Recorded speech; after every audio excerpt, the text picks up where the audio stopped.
give to you at this time our brother, our warrior, our teacher, Kwame Ture.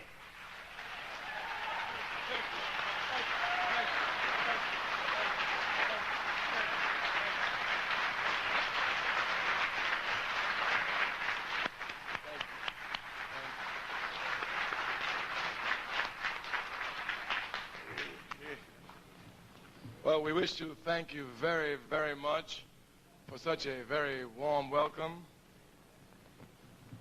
Our attempts to come here has only been delayed because of all the work we have to do and because of the tyranny of time. It's a tyrant time. Osajifo Kwame Nkrumah used to whistle all the time, so many beautiful things to do, so little time. But we are honored after a long struggle that we're able to come to the slave. A young man said to me, I said, I want to go to the slave tomorrow night. I said, yes, sir. He said, are you tired? I said, even if I'm sleeping, I just got to go there, open my mouth, because the slave has a base of conscious people who come there. So going to the slave is not a task for me. It's very easy. This task which we're involved in, the task of conscious raising of the masses of the people, must be properly understood. Each audience which you come before is not the same audience. But our task is raising consciousness. And in some audiences, the level of consciousness is much higher than it is in others. This is a fact. At the slave, you have many activists. You have people who I have known over 3 decades. One of the good things about life would be a quote that I would steal from Martin Luther King. He used to say, longevity has its rewards. And I used to think, I'll never live to get any of them. But as life would have it, he went before me. You never can know, he's the lucky one. He goes at 39, becomes a hero. You stay around at 52, make errors, and even have your mother scream at you. We're at the slave and extremely happy to be here before the United African Movement and its leader, Alton Maddox.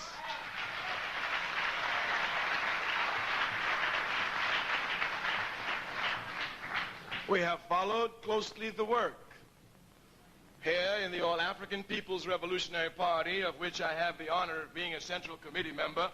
We have Central Committee members here in New York who follow closely the work of the United African Movement. As a matter of fact, we have present in the audience 2 members of our Central Committee whom I have a great pleasure of introducing to you.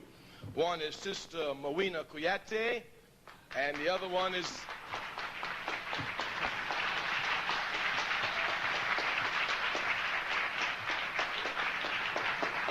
And the other one is Brother David Brothers, who is 75 years young.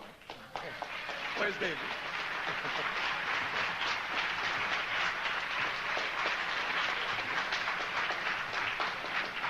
So in New York, they follow very closely your work. We're in constant contact with them. We speak with them. Even though most of our work is public, do not think for 1 minute that we are not working. As a matter of fact, the press just ties you up. Our work is done quietly and effectively. One of the rewards of longevity I happened to see tonight when Sister Rose Sanders took the stage. I said, well, I remember that little young girl in Selma when she just got a tooth on struggle. I remember when she just got full of fire. I said, well, some keep the fire. For others it goes out. She's kept hers. It's getting brighter. And she represents the real true history of struggles in this country. The press would have you believe that most people who struggle, after they get tired, they sit down. But the slave is a testimony to the lie of this statement. Most of the people here have decades of constant struggle behind them as a history. Thus, we are never confused by the press. Never. The press represents the capitalist system. And the capitalist system does not lie some of the time. It lies all of the time. All of the time. When it tells the truth, it's a result of a double lie. It's fine. It's fine. It's fine. It's a fact. We are very proud to be at the slave. Thus tonight, unlike our discussion in other areas, we would like to give you an update of what we've been doing.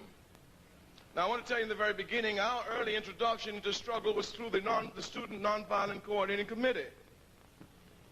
Here, our task would go into little towns in the South, quietly infiltrate ourselves into the towns, find the strongest Africans there, willing to sacrifice their lives, build a base from them until one is able to take the town. Here, the press is really an enemy. So since my early days of work for my people, I could not use the press. And in my later days in struggle, I understand that one should never depend upon the press. This is extremely important. And as we give you an update on the work we've been doing, the work we've been trying to do to advance our people, we will show you the relationship of the press to our struggle. We say from the very beginning, unless you don't control it, don't ever think it's your friend. We say from the very beginning, since you don't control it, when you deal with it, you must know you're dealing with an enemy, and therefore you fight it as an enemy, and you make the enemy work for the masses of your people. We want to bring you some updates on the question of identity. You know, it's crucial for a people whose culture has been destroyed. If one doesn't know who one is, one really cannot know what one's interests are or where one is going. This fact can be properly understood if after you've entered the theater tonight, the slave, when the meeting is over, you forgot even where you live, you're in serious problems. You're in serious problems. Thus, always understanding where you come from, where you must go, and who you are crucial for all people, but especially for an oppressed people. Indeed, the first job of the oppressor is to wipe out the culture of the oppressed and have the oppressed believe that they have the same culture as the oppressor. His job is to have you think that you have the same history as the oppressor. Once he thinks that you have the same history, once you think you have the same culture, you will think that the enemies of your oppressor happens to be your enemies. Once you know your history, once you know your culture, you will know that the enemies of your enemy must be aided to bring down your enemy.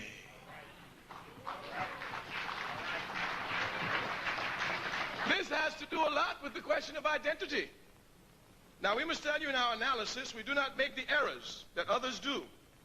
Anytime you make an analysis of an oppressed people in any aspect of their life and you leave out the enemy, you will never come to a correct analysis. On the contrary, you will blame the oppressed for all of their problems. Therefore, we tell you from the very beginning, we've never taken the line of others that the biggest problem that we have is we ourselves. No, our biggest problem is our enemy, capitalism, and it must be destroyed.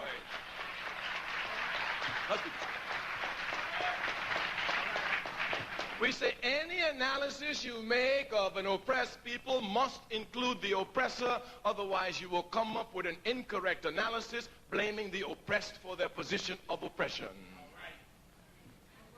Even if one were to talk about the drugs in our community, if you just talk about drugs and not talk about the enemy, you make no analysis at all. Or you may sound serious saying about, well, you know, the trouble with our kids is that all they're doing is fighting for drugs and shooting each other for drugs, and I wish they would stop. If you haven't brought in the question of who brings the drugs in, why the drugs are brought in, for what purpose they're brought in, you will never understand the problem at all.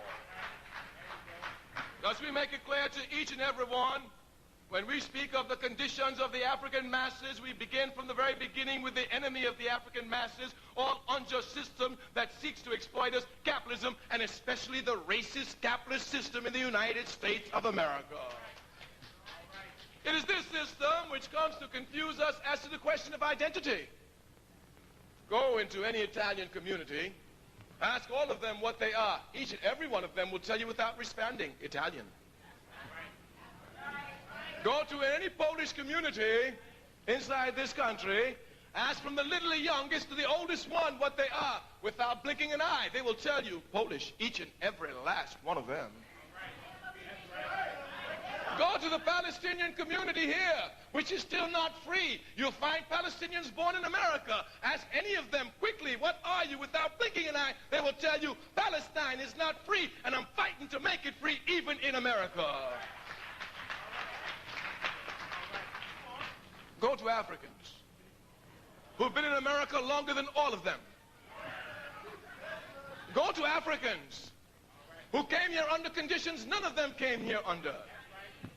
All of them volunteered to came here, went to get visas to get here. Look at the Africans who didn't ask to come here, who were brought here against their will, who should hate America and should be the last to claim they're Americans. Ask them, what are you? I'm American and proud of it, and if you say something against it, I'll kill you.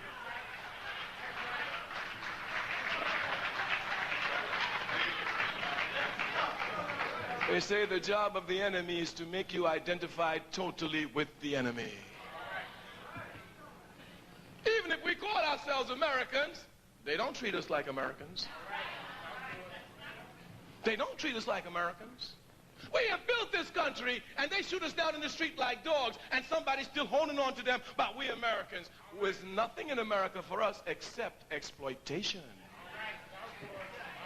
There's nothing in America for us except exploitation and oppression. Ask any of us, and if you have 1,000 of us in one room and ask each of us what we are, you get 1,000 different answers. Of course, you and the slave know what we speak of. We are forced with the same problem here. The problem is through political persuasion, through constant discussion, using nothing but the truth to let our people know exactly what they are. Africans. Nothing more, nothing less. Nothing more, nothing less. Of course, as we pointed out over and over again, this question of not wanting to be an African is based squarely in ignorance. The enemy keeps us ignorant, not haphazardly, but by calculated plans. Go and pick up any textbook that you had as a child. Go now and pick up the textbooks that your children have. The only time Africa is mentioned is that she gave slaves to America, and that the slaves who came from Africa to America should be very happy because the price of slavery and the oppressions of America is better than the barbaric life which we lived in Africa. Thank you very much, America. These are facts. You will read in all your textbooks about all the great things the Germans did. The contribution of the French to world humanity. The contribution of the British to world humanity. The contribution of the Italians to world humanity. But Africa, no contributions at all. We say in the very beginning, the struggle here begins with a fight against ignorance. But this fight against ignorance must be properly understood. Not only does the enemy make you ignorant, but then he makes you want to love ignorance and hate knowledge.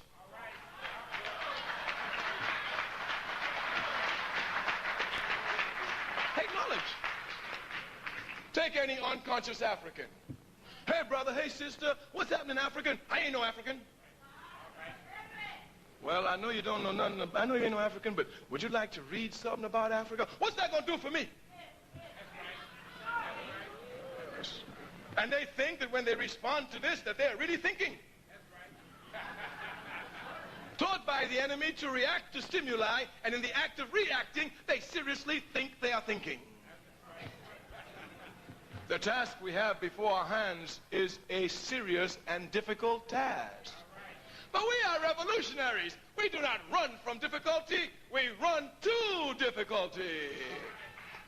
We are African revolutionaries. We understand that man and woman only advances through confrontation with obstacles in their path. And the bigger the obstacles are, the more you knock them down, the more confidence you have that you can knock down any obstacle, especially when it's relationship to the struggle of the masses of your people.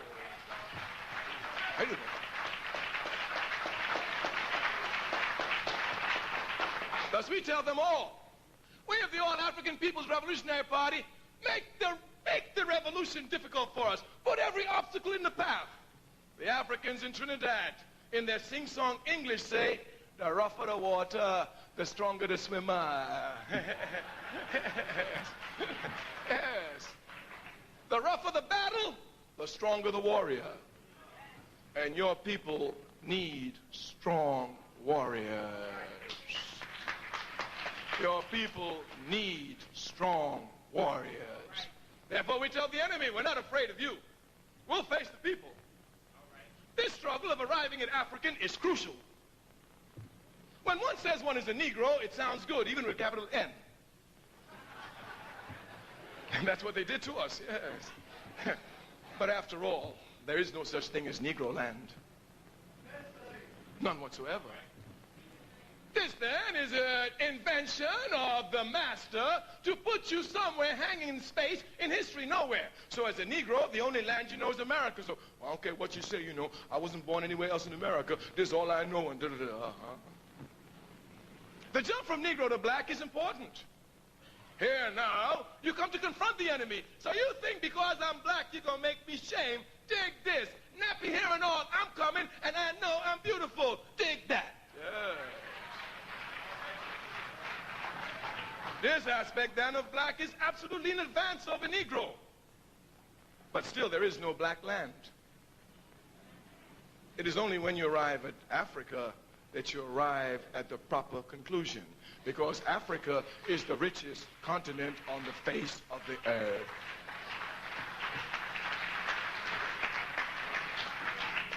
Africa's wealth is not to be found in her uranium, her gold, and her diamonds. Africa's wealth is to be found in the great contributions which we made to humanity in the area of morality, ethics, and humanist values.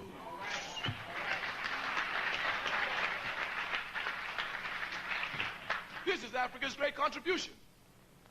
We want to just pause a little about Africa's contribution. We usually give the one on religion, so many of you have heard it before, but it's important. It shows us so much. We say the enemy not only makes you ignorant, but then makes you lazy in your ignorance, make you enjoy your ignorance, and fight against any acquisition of knowledge.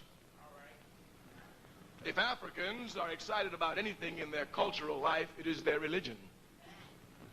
We are a very, very religious people. Africans carry the Bibles under their arms everywhere. Go into their houses, you'll find copies everywhere. Go to church every Sunday, but never think of reading the Bible from cover to cover. Never think of it at all. Though they will swear that this is the book that dominates their lives. The capitalist system makes them Christians, not have them read the Bible, and let them think they're Christians, and who's giving them Christianity? A pimp who uses the pulpit to drive a Cadillac.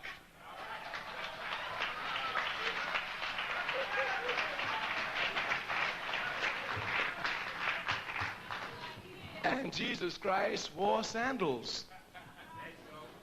He said, it's easier for a needle to go through, a camel to go through the eye of a needle than for a rich man, any rich man, to enter the kingdom of heaven. And yet you will hear preachers who tell you, you just got to send me a letter, and I'll pray to God, and God will send you a $20 bill. A true Christian can only pray to God to thank God for giving them life and continued strength in the day-to-day battle.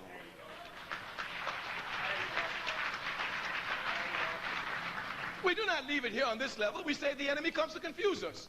All our churches have white Jesus Christs, all of them. We speak facts here. Read your Bible. Read the life of Jesus Christ, peace be upon his name. His foot never touched any part of Europe, not even 1 square millimeter. Even in your Bible, Europe is not mentioned in the Old Testament at all. It's only in the New Testament, and here it's found near the end by Revelations. We say that Jesus Christ could not be white, but somebody painted him white. As a matter of fact, if you properly know the history of Jesus Christ, peace be upon his name, you can say that Jesus Christ can be just about any color, but the one color he definitely could not be is, oh, you know it.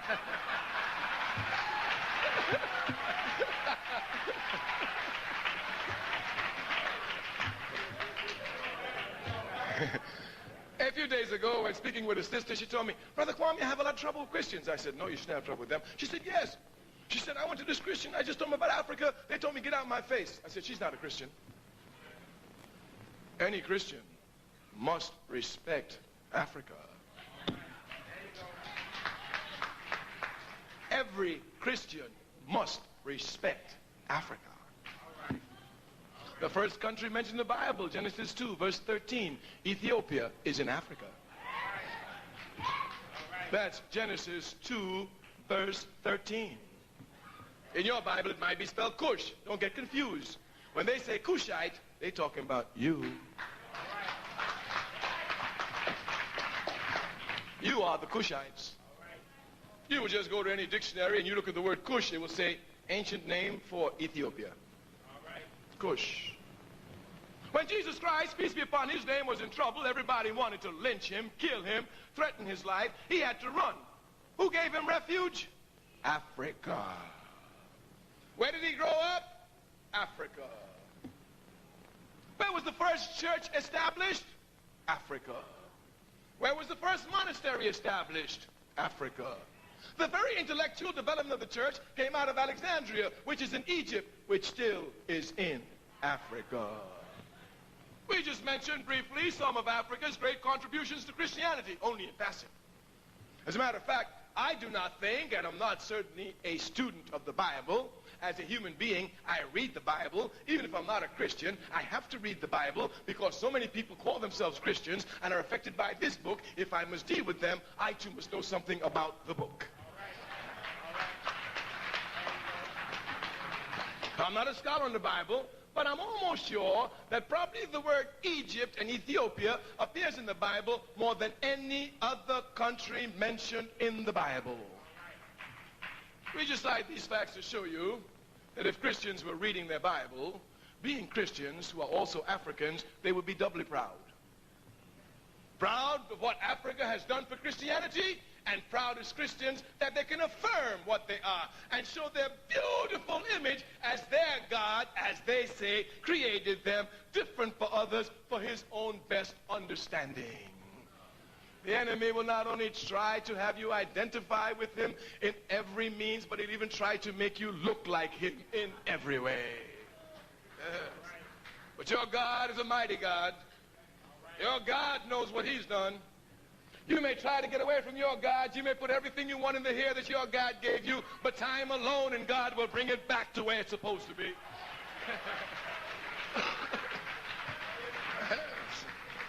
You do not think that we're not consistent. If you wore your hair in a natural in the 60s and then you come back and change in the 90s, don't think everybody else has changed. The reasons for which you wore it in the 60s are even more valid in the 90s.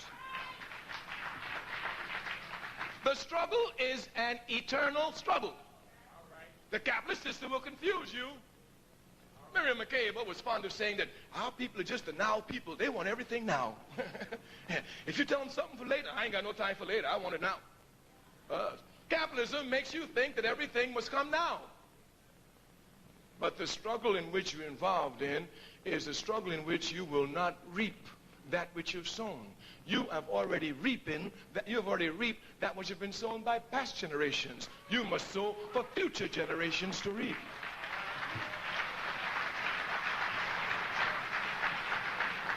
I'm so tired of brothers and sisters coming and saying, when are we going to enjoy the good life? It ain't for you, it's for the next generation.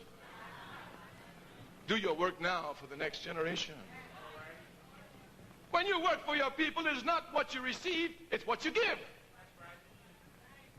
And the best thing about working for the people is that what you really give for the people, sometimes nobody else knows except you. This is real struggle for the people. This is real struggle for the people. Thus, we must wipe out from our minds that the struggle in which we're involved in is going to give us any victories. The struggle in which we're involved in is an eternal struggle. We are not working for ourselves. We are working for generations to come. Therefore, what I've done, you ain't even begin to see. Generations later will come to thank us for the work we've done now.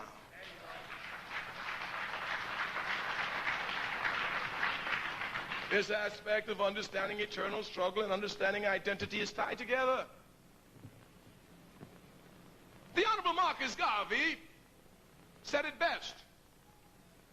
Africa for the Africans at home and those abroad. The Honorable Marcus Garvey said it best. We must build an African empire which will protect us all. The Honorable Marcus Garvey saw clear. But American capitalism will come to confuse you, filter your mind, let you think that, oh, Africa is not so important after all. Africa doesn't mean this or that. Without Africa, none of us will be able to speak of freedom. We must come to understand how tied we are to Africa. That can be easily demonstrated quantitatively, not even qualitatively. We have spent at best in America some 500 years. Do you know that woman began in Africa? Do you know how many years you spent in Africa? Before 500. Matter of fact, 500 years is less than the drop of a grain of sand in the ocean when compared to African history. And the 500 years that we've spent in America ain't nothing but hell. You must really be confused that you want to give up millions of years of history, millions of years of development, millions of years of movement for 500 years of hell. Africa is our home. Africa is our only salvation.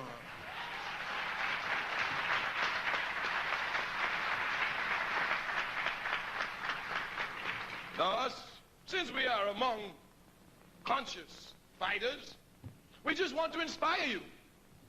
Do not ever get tired of the struggle in which you're involved in.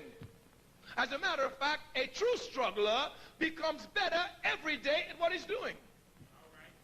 Years ago, it would take me a long time to convince a brother or sister of a certain point in the struggle. Now I can do it in 2 minutes, and I'm working to do it in 2 seconds. We must every day perfect ourselves, which we call the instruments of advancement. Every day, in every way. What I used to organize and take 2 weeks to do when I was 22 years old, working in Mississippi in the South, today, in any village in Guinea, in West Africa, I must be able to do the same thing in 2 days. It is only this constant progress of we ourselves who are fighters. The fighters sometimes make the mistake of not seeing the necessity for them to perfect themselves as an instrument to help raise the conscience of our people. If you want somebody to follow something that you are telling them, which is a good advice, the best way to make them follow it is to be the best example of the advice you're giving them.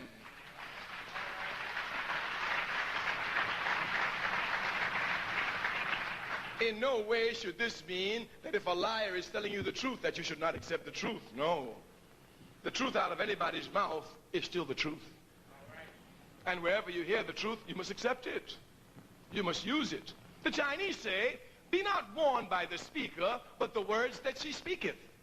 The Africans say, listen even to the enemy. He too can tell you the truth. This problem of going to African is very serious. It's a struggle, and the enemy knows it. And we want to show you how the enemy comes to work in every aspect of our lives. We must understand that power does not begin on the level of implementation. Some people take the mechanical definition of power as the ability to do and think that this is power. Power begins on the level of conception, not on the level of implementation. Examples abound everywhere. If you are a math student and you enter a math class and you conceive, having proper conception, that Africa gave math to the world, therefore I'm an African, I can dominate this mathematics. I bet you if you go into class with this conception, you'll dominate mathematics. But if you come with the conception given to you by the enemy, you know, math is hard for us Africans. You know, all we can do is play basketball and music. And you know this math just ain't no good for me. The math will whoop you. The math will whoop you. Power begins on the level of conception, not on the level of implementation. That's why it is necessary for us to think for ourselves as the people, not to think like the enemy wants us to think or even trains us to think. Conception. Let me show you how the level of conception breaks down in political work. In the 1960s, we call ourselves Negro. Thanks to the work of the Honorable Elijah Muhammad, thanks to the work of Malcolm X, we were able to jump from Negro to black in the late 60s. You are all conscious workers here. all of you have been involved in this process, because this is not a youth group to which we speak. You know, when you think yourself as a Negro and when you think yourself as a black man, what a great difference there is, just in the level of conception. Let me give you an example of how this level of conception comes to really show implementation. Let us say that we're given the task to organize African student associations on all the college campuses in America. There are two ways to endure the task. We can ourselves go to every college campus, divide up ourselves, and fight to put an African student association up there. But once black power has been declared and the conception has been understood, African student associations will spring up in every university almost automatically by themselves. This aspect then of conception is important. The enemy knows that when we went from Negro to black, it was a real problem. The enemy knows to go from Negro to black is harder than it is to go from black to African. The enemy must stop us from getting to African. The enemy must stop us. All African revolutionaries know that the cultural revolution is the most important revolution in Africa, because the people without a culture have no cohesive force and cannot wage a proper struggle. And if the people are depending upon the culture of the enemy, they are finished. Thus, the enemy uses our culture against us. We went from Negro to black, getting ready to go to African. He said, hold it, let's mess with the culture. He got some rap artists who have no understanding of life. They judge success of the people's culture by how they can rip it off and sell it to the white man, rather than how much they can use it to advance the people on the course of liberation. And then he pumped up all the airwaves. I mean, one thing about him, he gonna saturate it. You got to saturate you with poison. They saturate you with poison. All over the mass media, he got these little rap artists to disrespect us, disrespect everybody, and try to bring us below Negro. The enemy is working in vain. We are going to Africa, and nothing can stop us.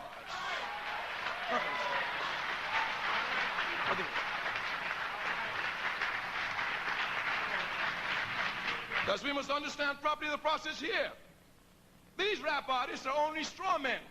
The fight is not with them. The fight is with capitalism. The fight is with the enemy that uses our culture against us. They're only collaborators in the system. Their role must be properly explained to them. But if you think you wipe out a rap artist, you've stopped the problem, you've made a mistake. You wipe out one, they'll bring 10 more, saying worse stuff than the 10 before you just wiped out. We must be careful here. We must come to understand precisely our culture. And the only way we can understand that is when we understand where our culture had its formation, where our culture had its strength, where our culture can resist itself. And the only place it can do that is in Africa. Clearly then, we will move off of this subject. Of course, more should be said on it, but we're before conscious strugglers. Our job here is only to encourage you on the path that you've taken, to understand that your people have very few who love them, very few at this time who care about them, very few who are willing to sacrifice for them. And if you drop out, you are not only a disservice to your people, you are a traitor to the cause of your people.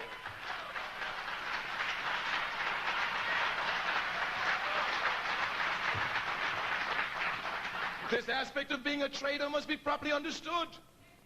Properly understood. In any country, a capitalist country or a socialist country, if the country is at war and you're a soldier and you go AWOL, you can be shot. In any country. If your people are at war and you say they are at war and nobody drafts you, you come to volunteer for the people. And you say you come to volunteer because the people in dire conditions, I've got to do something, and I'll be around here for a while. You're going to hear about me. I'm going to do this, I'm going to do that. And then the conditions of the people get worse, and you drop out. We have every right to shoot you.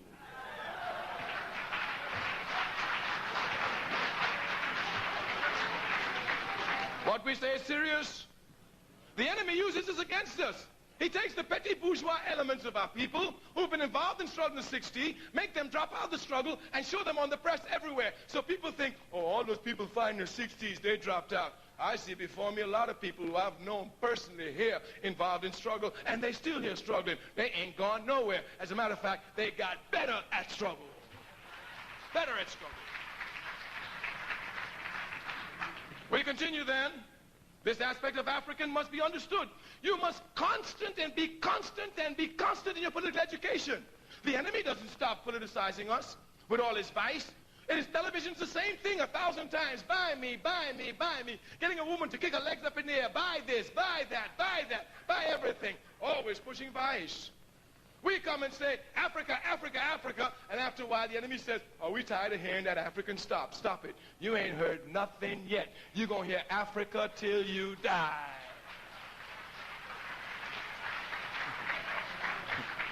We do not surrender before any force that's opposed to our people. And we will not stop doing our responsibility. Our responsibility is to educate our people. Our responsibility is to make the people who have been made ignorant by oppression come to first love knowledge, to want to seek knowledge, so that they can understand it is only through knowledge that they can come to better the conditions of the masses of their people. And if we surrender before this, we have done ourselves a great disservice. In fact, we have betrayed the sacred cause of our people.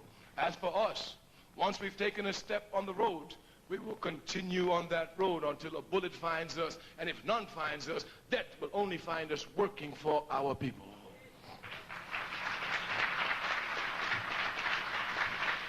We give you now some updates on our struggles. We want to speak about this process of politics, of bourgeois electoral politics. Because that's all it is. Anytime to get elected, it depends upon how much money you got. You're playing capitalist politics. In the United States of America, it's who got the most coin gonna win.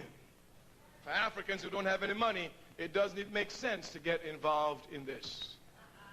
Which of you in this audience do not know that the Democratic Party is corrupt? Which of you do not know that the Republican Party is corrupt? Which of you do not know that any African who enters those parties, they have but one objective: corrupt the African. Corrupt the African. We must look at history. Malcolm is correct. And we do not go way back. We just take it to 1966. Working as an organizer for the Student Nonviolent Coordinating Committee in Lowndes County, Alabama. A county which was filthy with racist terrorism. I mean, the racist terrorists there used to kill people just to let you know that they were around. Lowndes County has a history of blood. When in 1965, the Student Nonviolent Coordinating Committee assigned a task of workers there, I was honored to be among those workers. We came to Lowndes County. When we entered Lowndes County in 1965, there was not one African registered to vote, even though 85% of the population in that county were Africans. You must understand the terror of this county. I just situated for you geographically so you can see how terrible it is. Lowndes County lies between Selma, Alabama, where Sister Rose Sanders is speaking to you from, and Montgomery, Alabama. You know, in Montgomery, Alabama, Martin Luther King started his movement in 1954. And the Student Nonviolent Coordinating Committee started a movement in Selma in 1960. And King had his famous Selma to Montgomery March in 1965. Thus, between Lowndes County stood Selma and Montgomery, which were seething with activity. But those terrorist groups told them, you leave that stuff out there. When you come to Lowndes County, you better start saying, yes, sir, yes, ma'am, and bow down before you get here. They didn't play. But we are revolutionaries. We don't play either. We don't play. We talk, joke, and drink a lot of coke, but when you mess with our people, Jack, we don't play. We went in there and told them we're going to organize these people and take the power from these pigs. I will tell you, if you look at the history, many were killed in that struggle. I will tell you, if you look at the history, houses were burned, people were tortured. I'll tell you, if you look at that history, you will see nothing but a war. When those Africans came time to vote, the Democratic Party came to present itself. At that time, the Democratic Party was run by George Wallace. You must know your history. You must know your history. Each Democratic Party in each state has its own state emblem. I know very little about the Democratic Party, but I assume the state of New York has an emblem for the Democratic Party. In Alabama, Georgia, in 1965, the emblem of the Democratic Party of the state of Alabama was a white rooster, a white cock, with the words white supremacy written over it. This was the official emblem of the Democratic Party of Alabama in 1965. How can it be that I, who have shed my blood for the vote, can invite my people to get into a party like this? One must have integrity above all. And when one represents the people's struggle, one must represent the people's struggle with dignity. Must represent with dignity.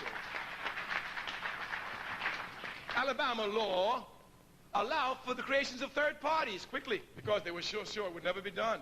That's the enemy's error.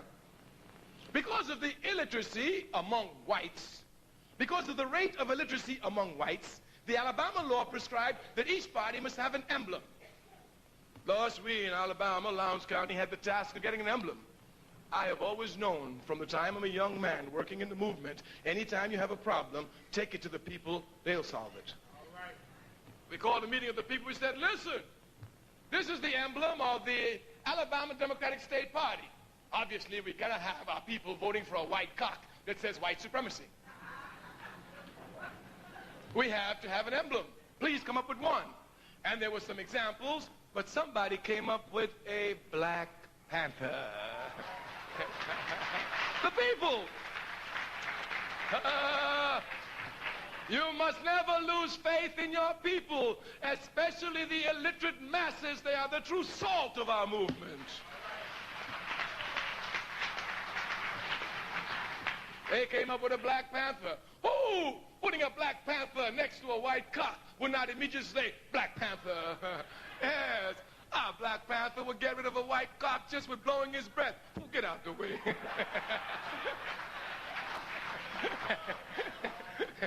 This is the beginning of the Black Panther Party. The Africans in Alabama understood that they could not vote in the Democratic Party. But this decision not to vote there preceded another one. Let me take you back into your history. In 1964, Africans could not vote in Mississippi. The talk now of the trial of Medgar Evans just gives you some example. As a matter of fact, for us living there, it was nothing but terror. I mean, we were in Vietnam. I remember a man once said to me, are you only 19 years old and you out there getting shot at? How you do that? I said, well, if I wasn't conscious, I'd be in Vietnam getting shot for nothing.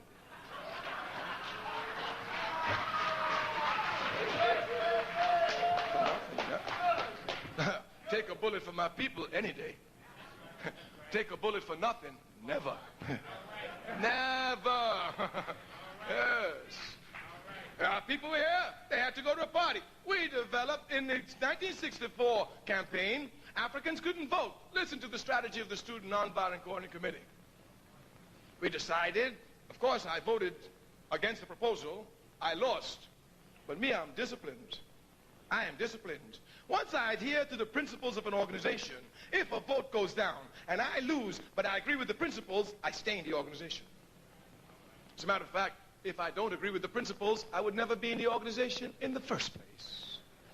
Consequently, in all the organizations I've been in many cases I've been in minority, lost positions. Later those positions proved to be the correct. Sometimes they proved to be incorrect. But I'm a disciplined member in any organization, always willing to have the minority submit to the will of majority once the principles of the organization is kept intact. Thus I lost this one, and many of us who were nationalists, we lost it. But we're honest fighters. The program of SNCC was simple. We are going to create a mock Democratic Party. Their name, Mississippi Freedom Democratic Party. Of course, we were opposed to the word democratic, but we lost again. They voted for the Mississippi Freedom Democratic Party. I say that I'm a disciplined organizer, and I'm a disciplined member of an organization. When I vote in a vote, and I lose, I do not suck teeth. I come to those who win. Give me your program. I'm going to work best on it to show you where you're incorrect. Consequently, I now come to take on the program of the majority and work hard in their program, not trying to sabotage it at all, because I'm convinced it's incorrect. As we work harder, they will see their incorrectness, or I might see my incorrectness. But one thing is clear, it is only by working on the program of the majority in the organization, even if you disagree with it, that truth will be found out. We were against it, but we worked very hard. I had the honor of serving as director of the Congressional District for the Delta of Mississippi, where most of the violence was to be found. This was an honor for me. Our Congressional District had none other than Miss Fannie Lou Hamer as our Congressional District.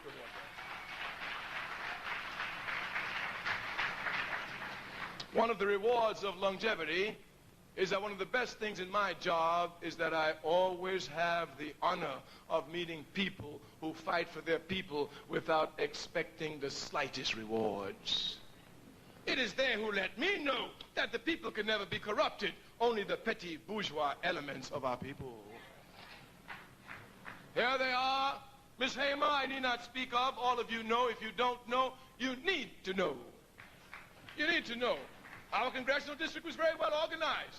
We went to protest in Atlantic City. I was against the protest, but I went, followed out and carried out my task to the point, efficiently, effectively, so that no one can criticize me or even suggest that I'm trying to sabotage the program because I do not agree with it.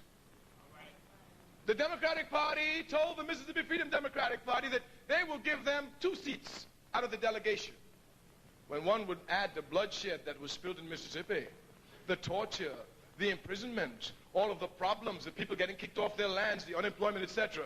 Really, this was nothing but an insult. Some African leaders tried to convince the people of Mississippi that they should accept the compromise. But the people of Mississippi, they had a different experience. They could not accept the compromise because they would have to return to Mississippi and tell the people who shed their blood, whom they represented, why they accepted such an insult. They could not accept it. Thus, the Mississippi Freedom Democratic Party returned to Mississippi empty-handed. Those of us who were in a minority position when the vote went down 18 months earlier were ecstatic. Our point had arrived. We came forward now. You ain't got no program. Your only program is follow the Democratic Party. We got one. What's your program? Forget the Democratic Party. Make your own independent party. They laughed at us. Oh, third parties never work in America. There's nothing. That's what the white man tell you. Even history doesn't work yesterday doesn't mean that everything stays the same. Everything changes all the time. And what didn't work yesterday can easily work today if you're making concrete analysis of the changing materiality and especially the rising consciousness of the masses of your people. So when we went to Alabama, we went for independent politics. Our party, the All-African People's Revolutionary Party, has never participated in any activity by the Democratic Party. Never. And we never will. For us, it's a very simple question. In the first instance, the Democratic Party can never represent our interests. Never. And only in America can you see this, where the richest people in the country and the poorest people in the country belong to the same party. Only in America. Kennedy belongs to the Democratic Party. The poorest sharecropper in Mississippi belongs to the Democratic Party. One doesn't have to know anything about politics to know that wherever the rich and the poor are assembled together, the rich is always eating off of the poor. One doesn't have to be political. One does not have to be conscious to know that at all. Therefore, in the Democratic Party, where there's rich and poor, there's no question for us who controls. It's the rich. And if you're poor, they'll make you rich. I'll give you a clear example. When Jesse Jackson started to run for President of the United States of America... No, me, I don't attack. I just give facts. When Jesse Jackson started to run for President of the United States of America, he was not very rich. Today, he's more than a millionaire. And let me tell you something. He did not steal this money. He got it legally. The democratic system is such that it legally corrupts you.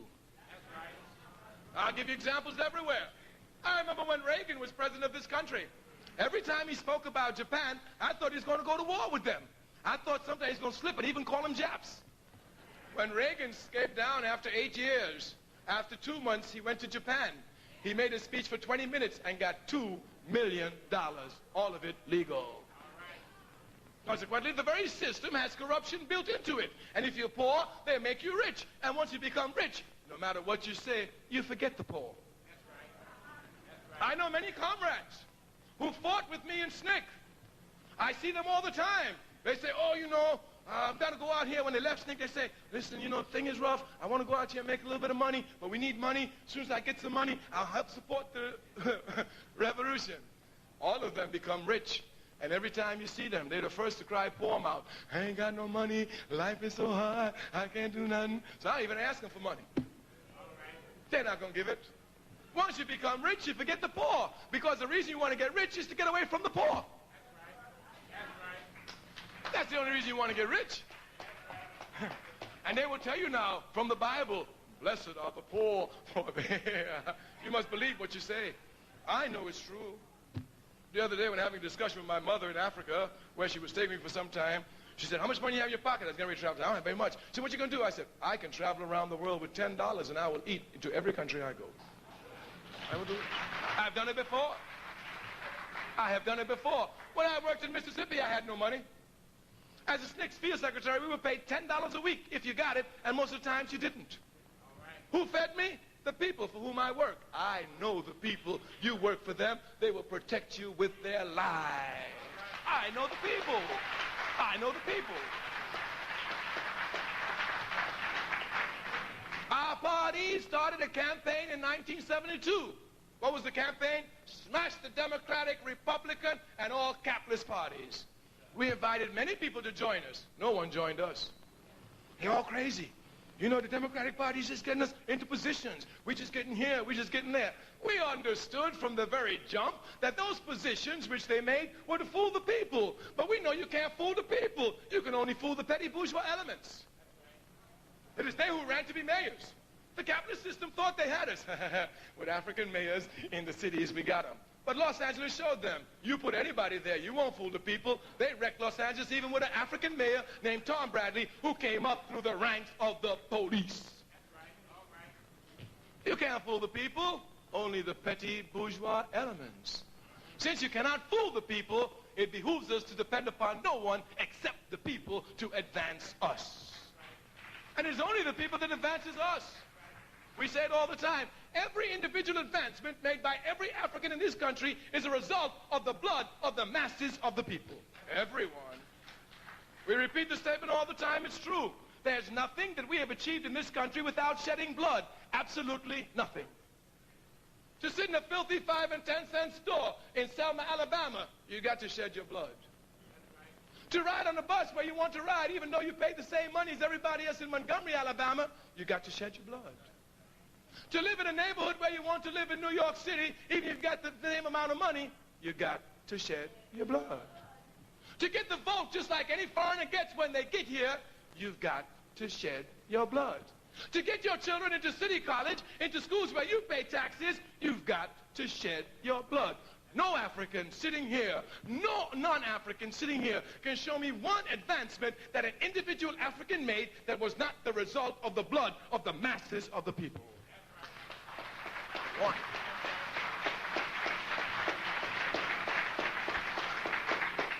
History is clear. Logic is strong here. It shows us clearly every position occupied by every individual African was paid for by the blood of the people. That position belongs to the people. It simply means that if I were to be mayor, something I would never do under these conditions, but making a great hypothesis, if I were to be mayor, the only reason I would be mayor would be to mobilize my people, to continue to organize my people so they can continue to wage struggle against the system. I told Marion Barry, who was my first boss. He was the first chairperson of SNCC. A rough brother he was, I know him. They'd knock him down off the seat, he'd get back up. When we got tired, he'd come and he said, y'all my forces. I said, yeah, you're forces. We tired of these folks. We don't want to do that no more. Well, y'all can be tired. If I'm the only one, I'm going out by myself. He'd walk out the door. We have to follow him. I know Marion Barry. But I told him when he became mayor, I said, Marion, if I became mayor of this town, he said, you know, maybe you ought to think about it. I said, no, brother. I said, if I became mayor, the only reason I'd be mayor to call the White House and tell him, I want this. If I don't get this, I'm putting 10,000 students in the street non-violently. I'm blocking Washington, D.C. Ain't nothing moving in your capital. What makes you think a mayor can't call protest? That's right. Why? What makes you think a mayor cannot use the position of mayor brought forth by the blood of the people to advance the people's cause? That's what it should be used for. If it's not used for that, you've betrayed the blood of the people.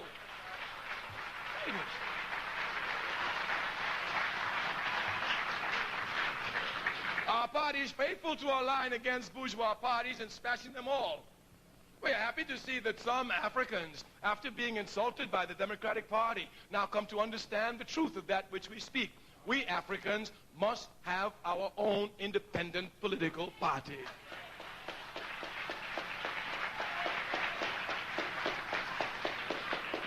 As a matter of fact, once we do this, the Republican and Democratic Party will fall and the country will splinter into parties. These are simple facts. You can look at it yourself, just quantitatively speaking. Many people think that John F. Kennedy became president with a great majority. You must look at history. Don't listen to this capitalist press. Kennedy won by a very slim margin. You know who gave him that margin? Us. The history is there. Martin Luther King was in jail when the vote was going on between Kennedy and Nixon. No African was concerned with that. Everyone was concerned about Martin Luther King. We're not thinking about voting. We're thinking about King. Everybody loved King because King is an honest man. Even if you disagree with his tactic, even if you disagree with his strategy, you must respect the man whose actions conforms to his words. And whether you like him or not, he said nonviolence. He was in the front lines, Jack. He said nonviolence. He was the first to go to jail. He said nonviolence. He was the first to be whooped. Therefore, you have to respect this man even if you don't like him. I know many said, well, I ain't going for that nonviolent stuff. I ain't into that. What you doing? Nothing. Shut up. Shut up. That's right. You don't criticize somebody who's doing something when you're doing nothing.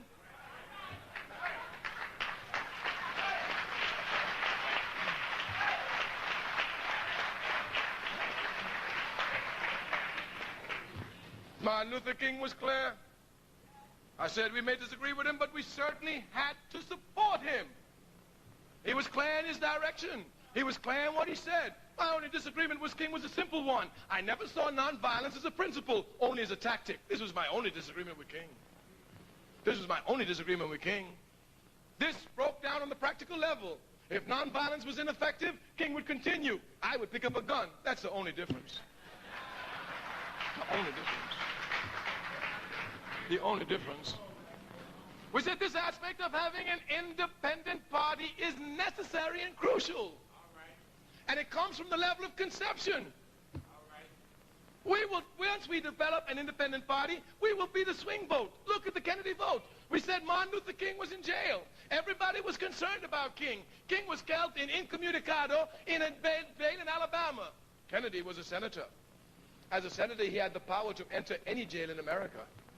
He called one of his aides. He said, go quickly to this jail in Alabama, talk to King. The aide went into the jail, spoke to King. He called Kennedy, said, King is all right, they're afraid to touch him. Kennedy called a press conference. I'll never forget it. He called Madam Coretta King on the telephone, and Reverend King Sr. He said to them, I know you're worried about Dr. King. I have sent an aide into the jail. There's nothing wrong with Dr. King, he's well, and I assure you that he will not be touched. The next day, 2 days before the vote, Coretta Scott King and Dr. King called a press conference. They said before everybody, he's a good man. He cares about King. He sent somebody to see about King. When he said that, everybody voted for Kennedy. Kennedy won by less than 2% of the vote. That's a historical fact. You know who he lost out against? Nixon. That's why he never forgave us. These are facts. When they talk about Kennedy, you think he won with such a great margin. He won by us. What did he do for us? Nothing. Absolutely nothing. I give you just Kennedy. You can go down to all the others, all of them. What do they give us? Nothing. Why do they give us nothing? Because we play politics like we play. Politics is based on power. Even bourgeois electoral politics is based on power. Power for a people comes only through the organized masses. As we are not organized, we have no power at all. And the Democratic Party knows this. It is only in an independent party that we'll be able to collect our own power, feel our own power, and from a position of strength, deal with the others.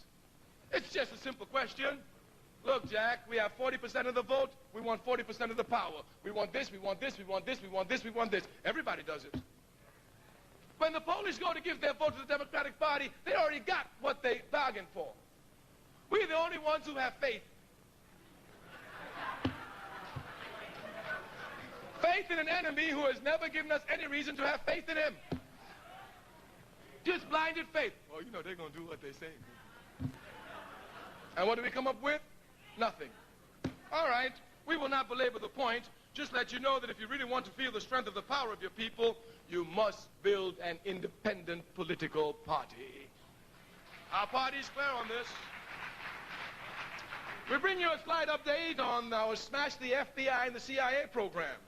This program we instituted in 1972. It is 1994, and we're still at it, and no organization wants to join it. But we have a responsibility to our people. We know the FBI and the CIA are the pigs that bring confusion inside our community.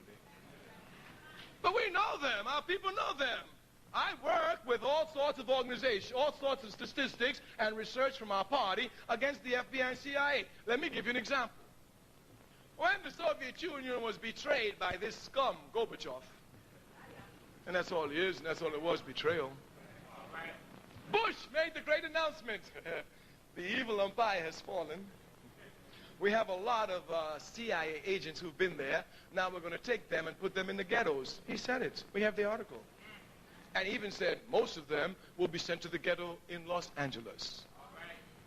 If you look at Los Angeles, these pigs created some havoc there, pumping drugs and guns into the hands and developing gangs like the Crips and the Bloods. But when the rebellion came, it was the same Crips and the same Bloods who received guns from the police to shoot their people who shot the police.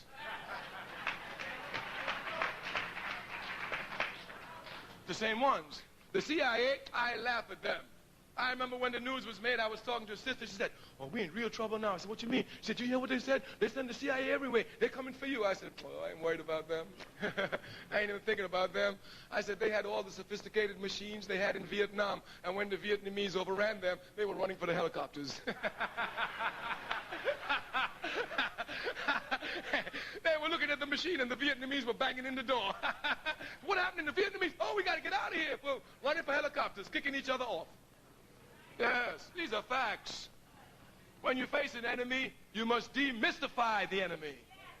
The enemy is a man just like you. The enemy is a woman just like you and makes errors just like you. And when they make errors, you must take all advantage of them. Demystify them. Because of my work, I know the FBI. My mother can bear testimony. You know what these pigs used to do? They used to call my mother up when I was in the South late at night, making believe they were the Ku Klux Klan, which they are, and saying, "Oh, we're going to kill your son now." Imagine that. These pigs, I've dealt with them since I've been a kid. Now I'm a man. That's right. A real man. And when I was a kid, I thought I could whip them. Now I'm a man. I know exactly how people going to whip them.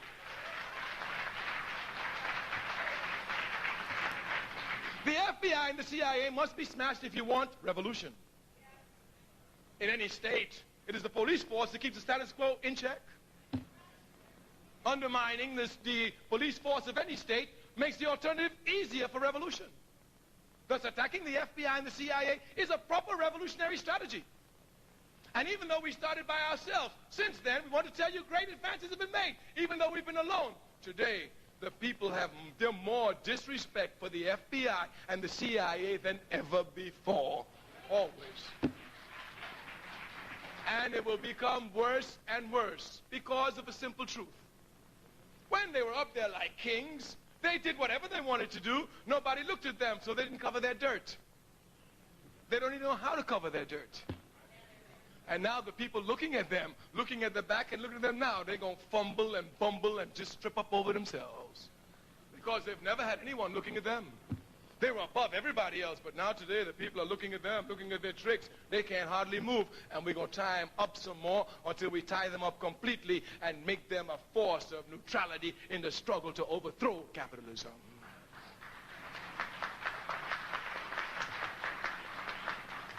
We want to give you an update on the African United Front.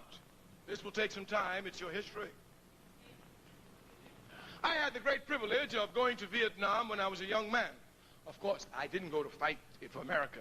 I didn't go to South Vietnam. I went to North Vietnam. And one of the greatest honors I have to this day is that I had lunch with the great Ho Chi Minh when America was bombing Hanoi.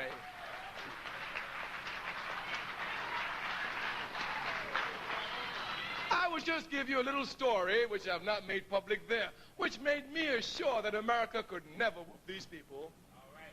The Vietnamese, I want to tell you, are some beautiful people. All right.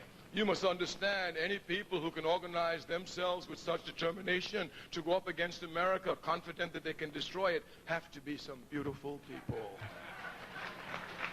We said, power begins on the level of conception. The Vietnamese conceived that they can defeat America, and they defeated America. Power begins on the level of conception.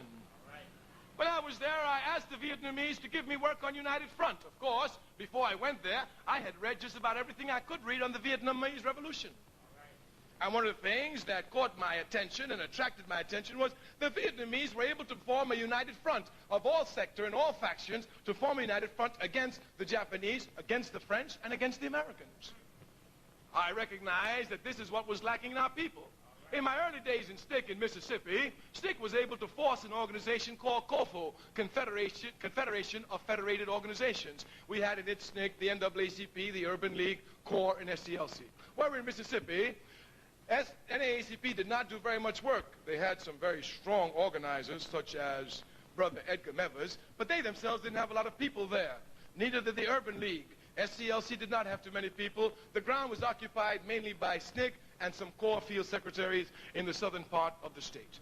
But we decided this COFO, Council of Federated Organization, was necessary to present a united front against the forces of racism in Mississippi. Thus, this aspect of a united front has plagued me from my youth.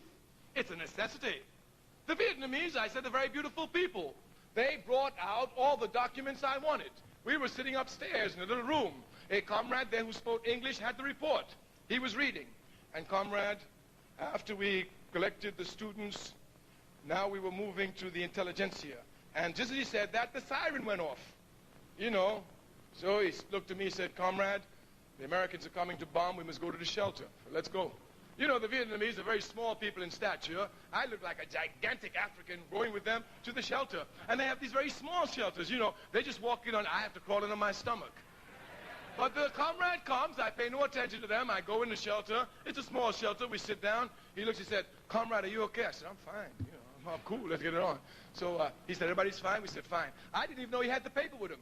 He pulled the paper out. He said, and comrade, the problem with the intelligences was such. He's reading the program. The planes are coming. You hear them. They bomb. So they drop a bomb maybe about a block from where we are.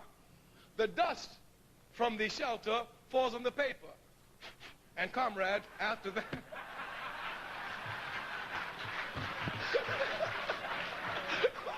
So what? Blew my mind. I said, well, America gonna mess with these people? Poof. Poof. The Vietnamese gave me all of the instructions and information that I required on the building of a united front. When I came back to the United States, there was only one burning issue on my mind. Create a united front. The Student Nonviolent Coordinating Committee assigned me to Washington, D.C. I went to school in Washington, D.C. at Howard University. I broke my tooth on struggle in Washington, D.C. I know the city. My job was to organize an African United Front. Thanks to the work that the Vietnamese had shared with me, thanks to the understanding, we were able to create inside of Washington, D.C., before the enemy knew what was happening, an African United Front that brought every organization in D.C. into it. Marion Barry was part of it. Fauntleroy was part of it. There's no African in Washington, D.C. today who's anybody that was not part of that united front. And we had it so well organized and so properly structured that when the police killed a young man, it was Fauntleroy who read our press statement which said, this young man committed justifiable homicide. A united front then was clear to me. Of course, when I left for Africa, they divided the united front. You know how they did it very easily. Brother wrote me and said, after you left, a white man came and said, oh, when you all started this front, I didn't understand it. I thought it was anti-white. Now I see something good. I want to help you all. So we want to give you all some money. That was it. Poof. Poof. It was finished. That's why we always insisted that an African United Front must be financed only by Africans.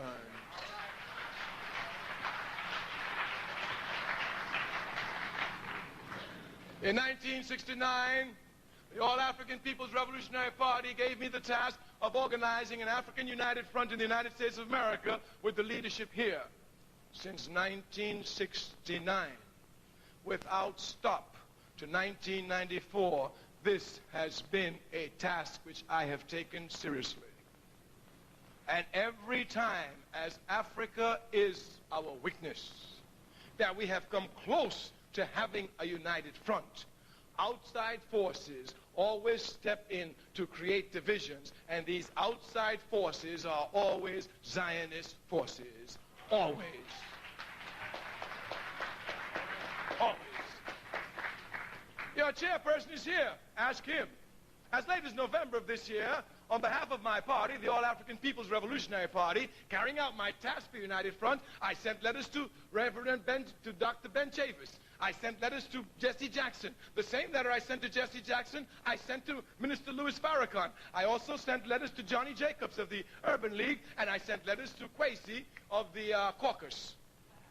Your chairperson has copies of all of these letters, because when we met with him in February last year, he will tell you we discussed only one issue. Brother, we want a united front. Brother, we don't care what we got to do, we want this united front. Your chairperson, on your behalf, promised us that he would have it to us soon. We thanked him. But we've had experience with this. At least he was happy to report today that, brother, I know it took some time, but last Wednesday we got going. This race is not a race for the swift. It is for he who endureth to the end.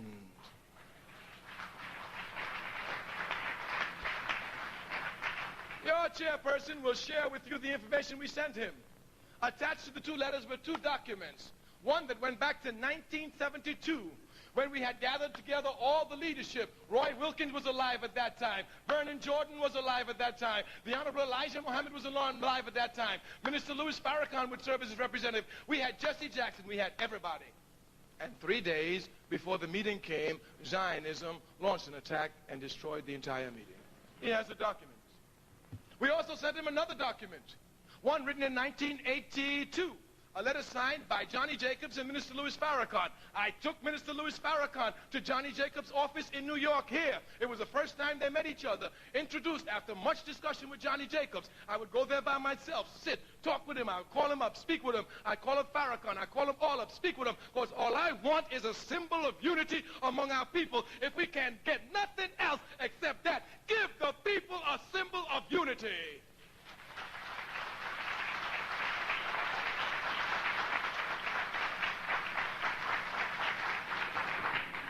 I went to Africa. I want to tell you, I was overjoyed. Do you know that I had in my hand a letter calling for a united front signed by Johnny Jacobs and Minister Louis Farrakhan? Your chairperson has the facts in his hand. He has the documents. I was ecstatic. Before I could even touch down in Africa, Jesse Jackson announced that he was going to run for President of the United States. Of course, this news did not make us happy, but we saw a good point. This would be better. Now we can use all the forces to get the united front. Of course, we know the enemy never sleeps. In the South, an old woman once said to me when I first said, she said, son, you look mad. I said, yes, ma'am, I'm mad. She said, son, you look like you want to kill. I said, ma'am, I want to kill him. She said, you really want to get him, son? I said, ma'am, I want to get him. She said, son, if you want to get these white folk, you got to stay up all night and get up early in the morning, because they don't sleep. They don't sleep.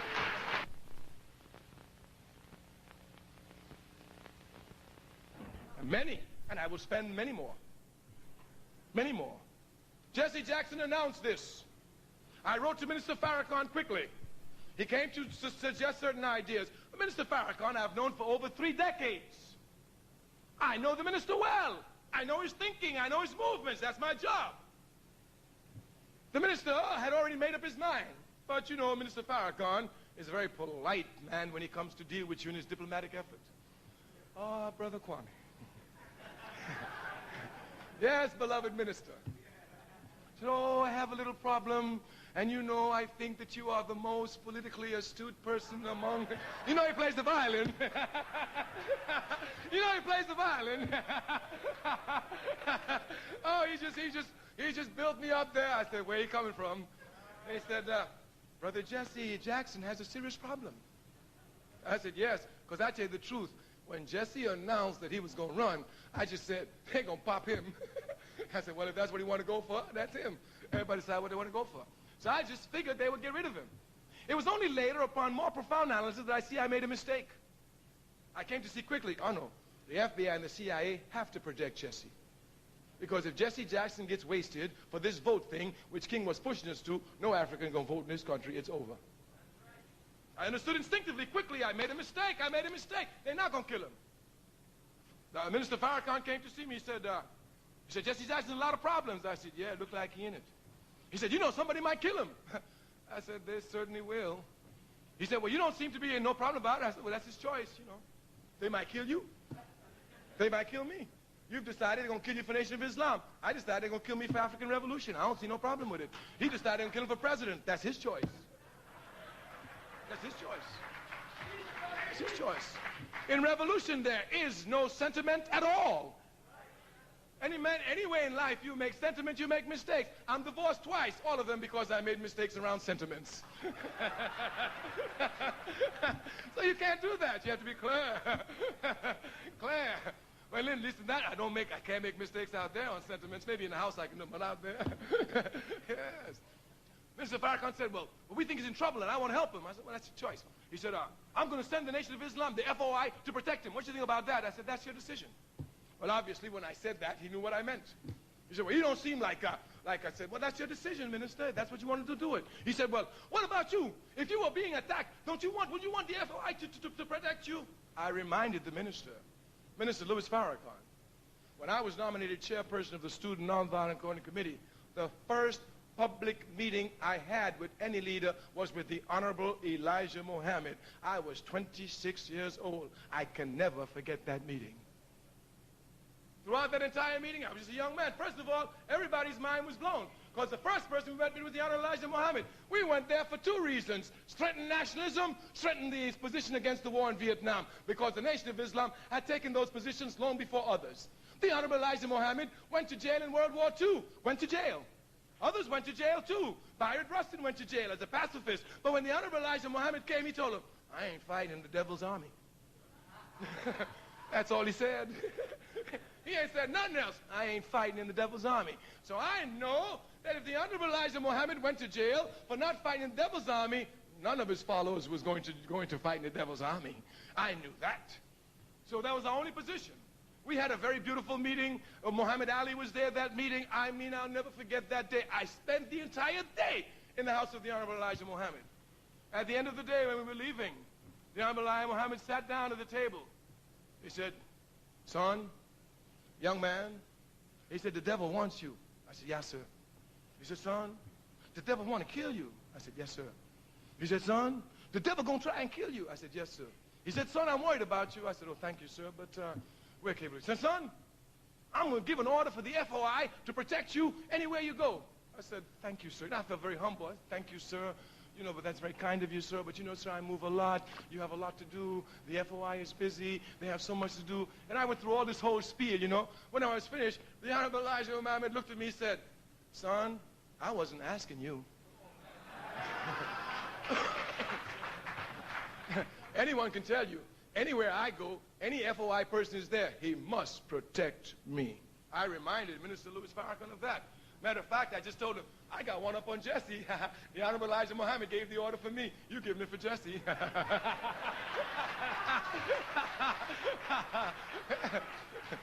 So he said, well, you know, Jesse's in trouble. Don't you think, if you're in trouble, I said, listen, I just told you the Honorable Elijah Muhammad has given that to me. And I will promise you this, the FOI can protect me for everything, but one thing they will never have to protect me for is trying to be President of the United States of America.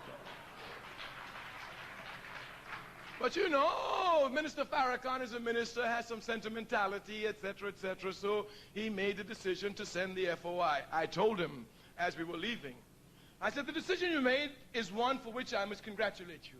Certainly it is one made in the best of brotherly spirit. I said, my only problem is that when the Zionists pull the bullet, whether you and Jesse will be on the same side of the barracks or not. The only words I said to him. We left. I didn't even have to wait before you know what happened. Got a religion, this religion, that religion, and before it's over, not over did Jesse attack him, but even Johnny Jacobs wrote letters attacking the minister, Farrakhan. You could imagine how disgusted I was once again. After all these years of work, going to meet with Jacobs, meeting with Farrakhan, holding hands with Jesse, getting all of them, bringing them together, have my program ready to bring a united front, these Zionist pigs came once again and destroyed it. This letter, which I wrote, and your chairperson has documented proof, in the very letter to all of them, I said, I've been working with this program for the All-African People's Revolutionary Party since 1969. Before then, I worked on it for SNCC. I have many, many, many, many years of experience in this work. Every time that we bring our people together, it is always destroyed by Zionist forces. I wrote the letter in November. When I got into the country last week, guess what I heard on the radio? Guess what I heard? The All-African People's Revolutionary Party has attacked Zionism from its very inception.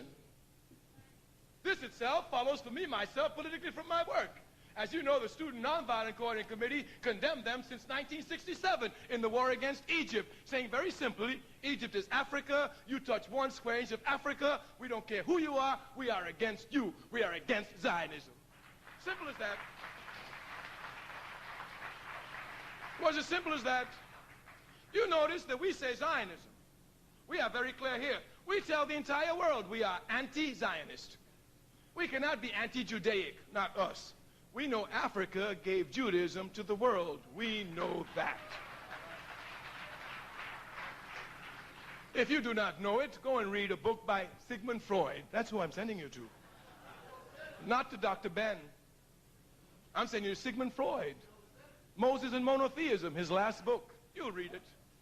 But you don't even have to read it. All you have to know is Africa was the first to give monotheism, belief in one God, to the world. Thus, any religion, being the first religion, chronologically speaking, to preach monotheism, can only come out of Africa. In Palestine at that time, they were worshiping idols and would do so until the prophet, peace be upon his name, came to liberate them and give them monotheism in the form of Islam. Consequently, Palestine could not produce Judaism at that time. Only Africa could. These are scientific facts, based clearly in history. We said we're never anti-Jewish. You cannot be. I'm a conscious African. Matter of fact, when they get mad with you, I tell them, hey, you better respect me, Jack. I give you your religion. Yes. Yes. I tell them the truth with all arrogance. You better respect me, Jack. I gave you your religion. Without me, you'd still be wandering in the wilderness. They will say that we're anti-Semitic. This is stupidity. The word Semite is a scientific word which precisely gives biological specification to a group of people. Yasser Arafat is a Semite. The All-African People's Revolutionary Party gives unconditional support to the Palestine Liberation Organization. We support the Palestinians. How can we be anti-Semitic? Shamir is not a Semite. He's a Caucasoid. Yeah. So they shouldn't say we anti-Semitic. They should say we anti-Caucasoid. At least they should be logical. We are anti-Zionist. When you hear them insulting Farrakhan, do not think they're insulting Farrakhan. You must know your people's culture. Your people are a very religious people, more religious than most. Anyway, in America, Africans are the most religious people in America. There's no question here. This is the culture of the Africans. They're very religious. No African group of people will sit and listen to anyone insult any religion without walking out on them. Thus, when they condemn Farrakhan, saying that he comes before the people and screams anti-Jewish epithets and the people go wild, they're not condemning Farrakhan. They're showing the contempt they have for us and our culture. They know absolutely nothing about it. No person will have a hearing from these people who come to condemn any religion. These people love religion. It's in their blood. Look at Africa's contributions to religion. It gave Judaism to the world. It stabilized Christianity for the world. It saved Islam for the world. How can an African not through his culture understand to have respect for religions? They come everywhere. The trouble with Zionism is that it has nothing to do with religion. Nothing. Absolutely nothing. The founder of Zionism was a man called Theodor Herzl, H-E-R-Z-L. In his diaries, he says, I'm an atheist. An atheist isn't someone who doesn't believe in God. An atheist is someone who denies the existence of God. Now dig this. Here's a man who tells me there ain't no God, and he gonna come and lead the people back to the land which God promised them.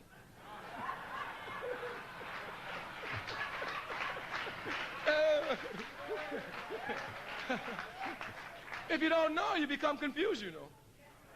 You really become confused. I'm not telling you to take it from me. Theodor Herzl has books. The Jewish State, his diaries. Read them. Because these movements affect your people. They destroy unity every time you try to come together. If you understand Jewish theology, and everyone must, it simply says that God chose the Jews for whatever reason. Of course, you must understand this concept of chosen. God doesn't choose anybody. You choose God. You choose God. Even those who say they're Christians, God didn't choose them. It's only when they truly follow God's path are they God's chosen.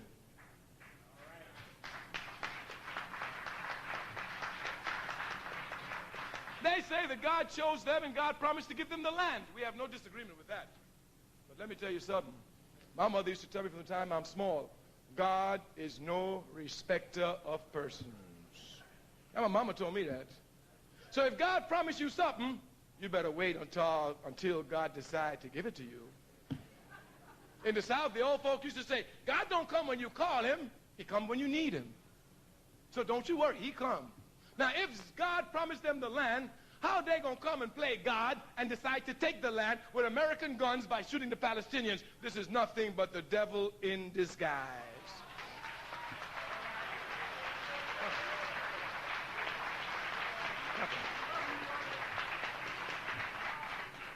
Zionists understand that the biggest threat they have in this country comes from the African masses. They understand this. That's why every time we get together, they come. And look at the contempt they have for us. Do you hear them calling up somebody and saying, Clinton said such and such, tell them, blast him? Do they ever call up the mafia and say the mafia, so-and-so made an anti-Jewish statement, condemn him? Do they call up anybody else? All over the country they make anti-Jewish statements everywhere. This country is anti-Jewish to its core. They never call up anybody. But every time they want to cause some trouble with us, you know, so-and-so said such and such. You need to condemn him just when we're about to unite. And what happens? They come out and they condemn. The Anti-Defamation League, it has been proven, has been spying on all African organizations in this country, starting with Martin Luther King Jr. The hero of Jesse Jackson, we haven't heard Jesse condemn the Anti-Defamation League for spying on Martin Luther King. No one has called on him to do that. It's time that we call on Jesse to condemn the Anti-Defamation League for spying on the African community.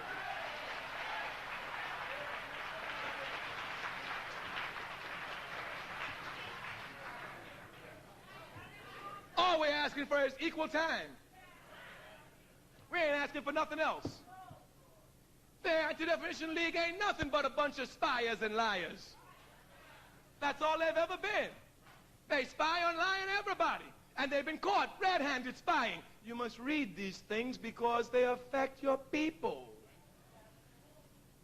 They have come now to wipe out completely all the files that they have. And they were spying on none other than Martin Luther King Jr. Jesse has a responsibility here, if he's objective, to condemn them. The Zionist movement has contempt for us. That's why they interfere into the internal affairs of our movement anytime, every time, without the slightest question. I remember when Mandela was getting ready to come to the United States of America. These Zionists sent a group to meet him in Switzerland, in Geneva, to sit down and tell him what he should say and what he should not say about Zionism. Is this not nothing but contempt? Could they go to any other leader? Can they go to the head of the mafia? Can they go to tell them they cannot do that? Why do they do it to us? Because they have nothing but contempt for us. Zionism is racism to the core. To the core.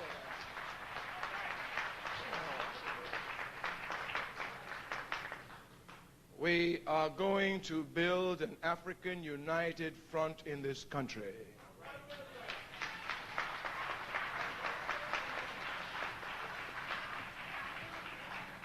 Our efforts started since 1967.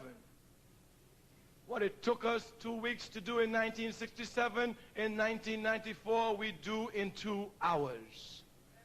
We're going to have an African united front in this country. The pressure of the masses of our people are going to insist and are going to make the leaders sit down, even if for symbolic unity, but they will force them to do it. And you old activists, you old strugglers have a job to do, that you must at least try and get your people a vision of unity before they die. You must demand that these leaders sit down with each other, irrespective of their ideological persuasion. A united front, an African united front, is what we will have.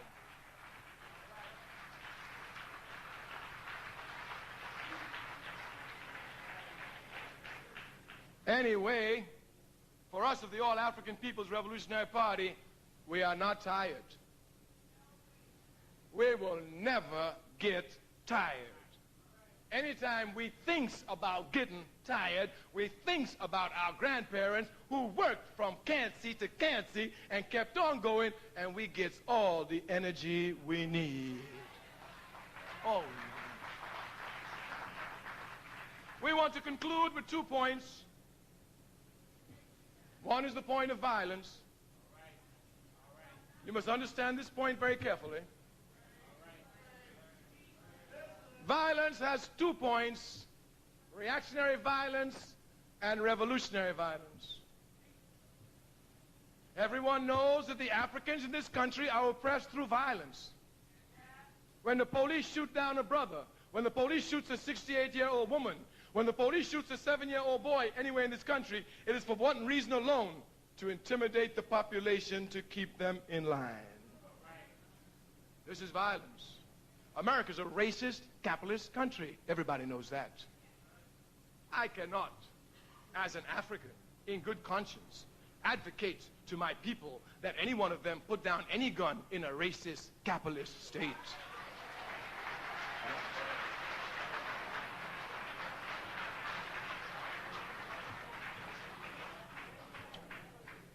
When I served as honorary Prime Minister of the Black Panther Party, and Brother David Brothers, whom I just introduced to you as a Central Committee member of the All-African People's Revolutionary Party, was the chairperson of the New York chapter of the Black Panther Party for years. Yeah, Rob. Yeah. Don't let the press fool you. They ain't seen the real revolutionaries yet. That brother ain't number 75 years young, but he got more experience, you understand, than a whole lot of people who've been dead for centuries. He was chairperson of the Black Panther Party in New York. He will tell you. We had more guns in the Black Panther Party chapter in New York alone than all the gangs in New York have today. I'm speaking to you facts. And yet, nobody was getting shot in the African community by these guns. It is not guns that kill people, it is people that kill people. And they don't kill you with guns, they can kill you with poison. The problem is not guns, the problem is capitalism. The problem is a value which says that you can get rich by any means necessary. And the ones who are up there, they can steal with impunity. The little brother in the street can't steal with impunity, imbued with capitalist philosophy. He does just what they did, but in the raw manner, he picks up the gun and tries to rip off whoever he sees. This is incorrect. But you must not let this incorrect behavior blind you to the responsibility of the struggles of the masses of your people. Our youth must be educated. Only we will do that. We will come to it in final conclusion. We say these guns which these youth have must be used to protect the community. But let me show you exactly how the guns came. Most of you here are old enough to go back to the 50s with me. You remember the 50s? If you stepped on a brother's shoe, his alligator shoe, he'd cut you from ear to ear. That's a fact. The enemy was sure that in the 1950s he had us. I mean, if you saw us in the 1950s, when Brother Malcolm was speaking out there, when Brother Shaw was speaking on the corner, you'd laugh. Africans would come by and laugh at them. Oh, they're talking nonsense. Nobody paid attention. That's right. The enemy was sure he had them. They ain't going nowhere. But it is this same generation of the 50s that jumped up on him on the 60s.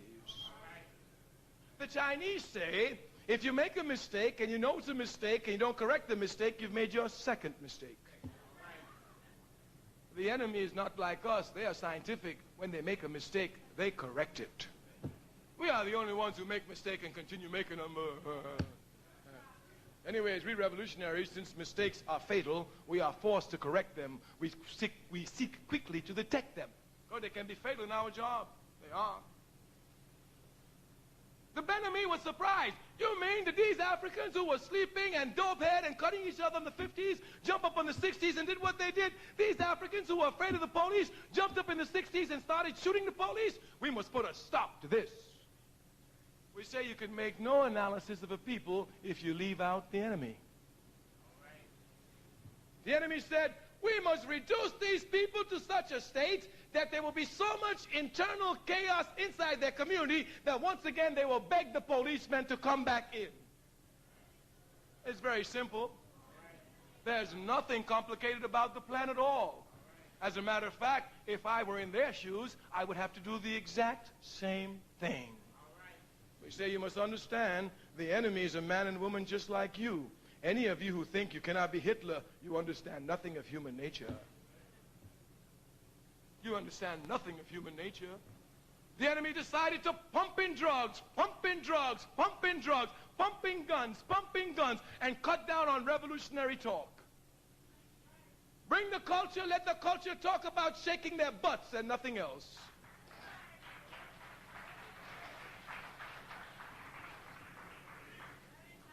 But we strugglers have a responsibility. In fight of heightening oppression by the enemy, we must heighten our resistance. We strugglers have a responsibility. I remember the other day a brother came and said, oh, hey, Brother Kwame Ture, remember me? He said, I was out there with you in the 60s. I was out there. I said, what you doing now? He said, well, I ain't doing nothing. And I said, you should be shot.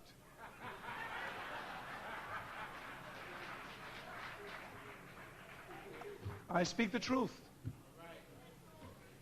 I know how desperately we need anyone who has any experience of struggle out here today. We need them more than we did in the 60s. And the beautiful thing about today is we got a whole lot who got a whole lot of experience. We have a whole lot who in their mentality and conception has changed. And once it's changed, it can never go back. We used to be afraid of the police. Ain't nobody afraid of the police no more. Starting with the young kids into whom they put the guns in their hands. You have to analyze properly the movement of the masses of your people, not what the press says. We say, these young kids are not afraid of the police. They're not afraid of anybody. They're totally indisciplined. But one good thing is that they've broken down all feelings of authority imposing itself upon them. There's nothing wrong with this. For us, it's a good thing. We must come to properly channel this good thing. So we want to make it clear to all. The problem is not guns. Indeed, if I were to tell my people to put down guns, I'd have to first start with the Ku Klux Klan. How many are asking the Ku Klux Klan to put down their guns? Not one. How many are asking the police to put down their guns? Not only are they not asking the police are getting better guns. Look through every police force in this country. Do your work. You will see everywhere they're giving them advanced weapons which kills better. And at the same time, telling us to put down our guns. If you believe in equality, it's very simple. You want me to put down mine? You put down yours. You put down yours. And we don't ask for much. Just ask the Ku Klux Klan to put down their guns. Ask the skinhead to put down their guns. At least when you do that, we can understand. But you come to us and ask us to put down the guns. Look at Tanzania, South Africa. They kill about 30 every day. The revolutionary forces there ain't thinking about putting down their guns as long as the police got their guns, because most of the violence in our community comes from the police. From the police. You can't make analysis leaving out the enemy. Who brings drugs into the community? The police. The police. Who receives tips for drugs? The police. Who receives bribes for drugs? The police. Who organizes the kids and gives them guns to fight for drug territory? The police. These are facts. And you talk about these kids and leave the police out there like they're our friends. We have to organize our youth. And the only ones who can organize the youth are the old strugglers who ain't afraid of nothing and who's grown better in their organizing skills. We are coming to our conclusion. We're going to take our time because we were the old folk. You know, our central theme, as you've ever heard anybody from the All African People's Revolutionary Party speak, is organization. You've heard it. Matter of fact, the other day said, brother said, oh, you going to the slave, Brother Kwame? He said, yeah. What you going to say? The same thing I've always been saying. You mean you're going to say the same thing? Yo, bro. What you going to say? Get organized. Why? Because we ain't organized. And since I know organization the key, I ain't moving nowhere till we get the key. How you going to go open some door that's locked if you can't find the key? It's got bars behind it. You ain't got nothing. To keep going up against the door is stupid. You're going to bang your head. Find the key. Especially since you know where the key is. If it's down in the well, get a rope, go down in the well, no matter what it takes, and get the key. Our people got to be organized. That's the key. No matter what it takes, organize the masses of our people.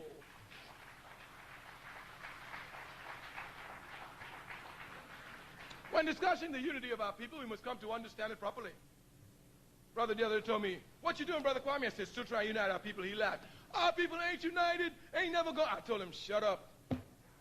For real, the Bible says you can commit a sin by thought, word, and deed. You can sin against your people by thought, word, and deed.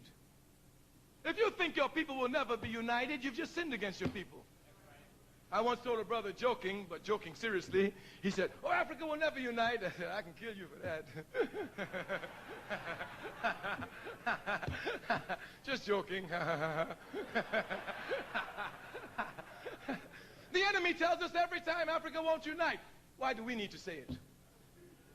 You must not give propaganda to the enemy free of charge.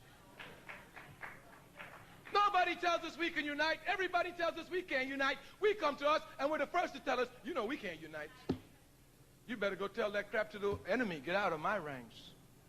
Africans are going to be united.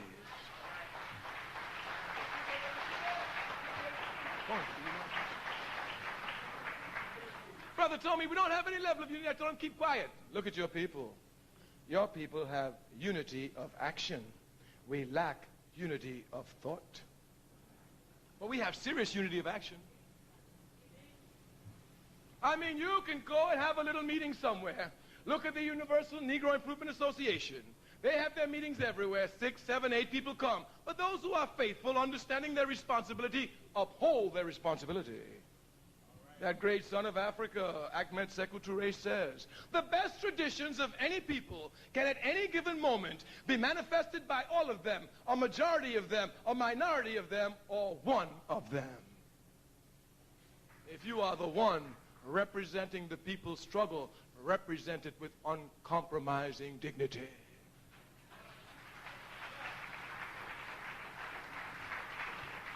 They will come on the street corners and discuss, tell the people they need to get together. The people won't listen to them.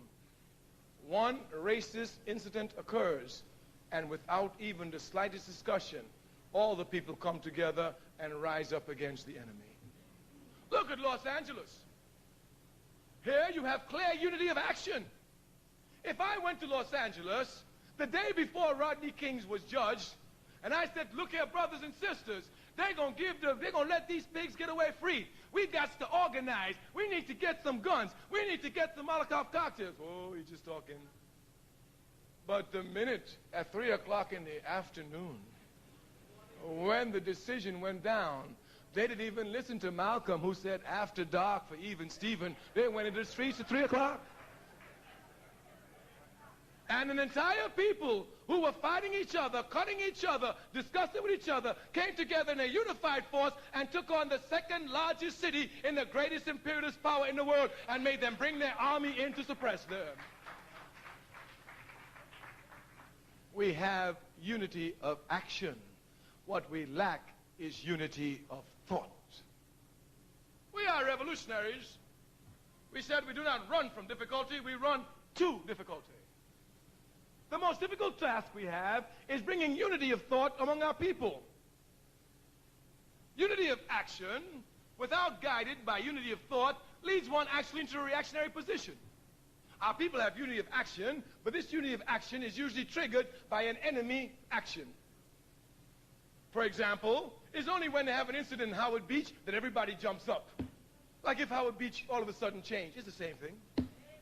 And after they jump up and make a little noise, after a while they just sit right back down and say, oh Lord, please don't let them shoot nobody else while I'm alive so I don't have to go out there and make no protest. At least wait till I die. Yeah, shoot somebody else. I got to go out and march again in the cold. So all our unity of action is the result of enemy's action. Rodney King gets beat up. What's new about it? Hey, I've been dealing with the Los Angeles pigs since I was in the Black Panther Party in the 1960s. And I know the pigs in Los Angeles. They are the most vicious that you can find any place in this country. They have in Los Angeles what they call a chokehold. The police puts it on you. You go and look and see how many people have been killed by the chokehold. It's your history. You're supposed to know it. And dig this. Tom Bradley was a lieutenant in the Los Angeles police force. That's where they grafted him from when they made him mayor.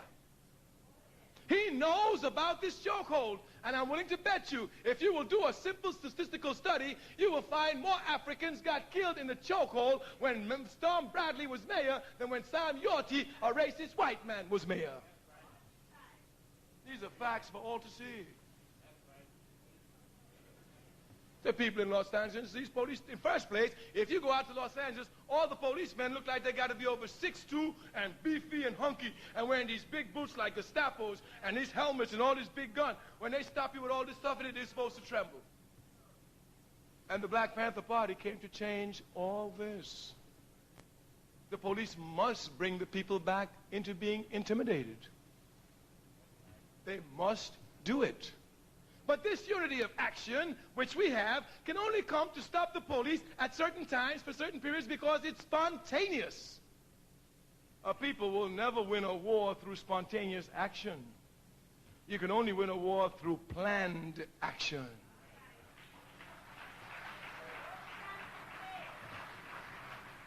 You give me 100 organized brothers and sisters, and let us face 10,000 disorganized with the same weapons as Africa is my mother, we'll whoop them every time. We'll whoop them every time, hands down. Kwame Ture said, it is organization that decides everything. And the fact that we are disorganized proves it because we decide absolutely nothing.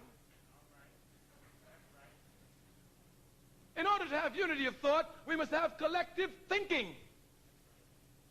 One of the biggest problems with our movement is we got so many individual stars and superstars. They are not disciplined to any organization. Organization disciplines you. And we are an indisciplined people. If you are just a member of the NAACP, it's a nice spring afternoon. You want to go out and lollygag, but the NAACP has a meeting. If you're disciplined, you go to the meeting. You go to the meeting. How many of us can actually say that we, on a daily basis, on a weekly basis, go to meetings for organizations and help to push these organizations forward through collective thinking? It's not done. In most cases, most of our organizations don't even have political education programs built in the organization. I was a member of the Student Nonviolent Coordinating Committee. We had none. I was a member of the Black Panther Party. We had none. Absolutely none. Matter of fact, when I tried to bring it, oh, you're just a bourgeois college student. That's right, Jack, and an honor roll student at that. That's right. Not only that, Jack, I took philosophy, and dig this. Everything I get, I give back to my people. Does it make sense to you that you are the leader of a movement? You have 1,000 people who are following, and you're the only one who can see better than all these 1,000 and make that stupidity. One woman may be more intelligent than one man. That's a fact. But no one man can have more experiences than any of the two people. And it's experience that brings knowledge. Sit down and read a book with a stupid man. Let him read the same book. Come back and discuss it. He will show you stupid things to show you how stupid you are because you didn't even see it.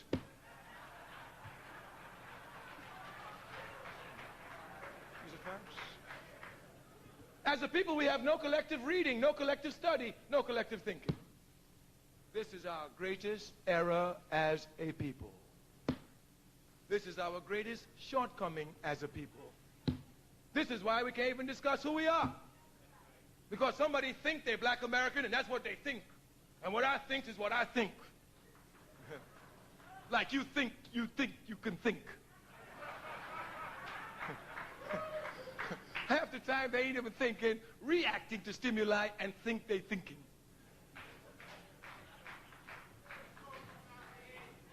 Unless we do collective reading and collective discussion, we cannot come to unified thoughts. Of course, the enemy will confuse you. Capitalist system will tell you, you can think, and whatever you think, that's it. Man told me that the other day. You African. He said, I don't think that. I said, you think it. He said, okay, what you say? I ain't no African, and that's what I think, and what I think is right. I said, okay, please, think that 2 + 2 = 5. Think it.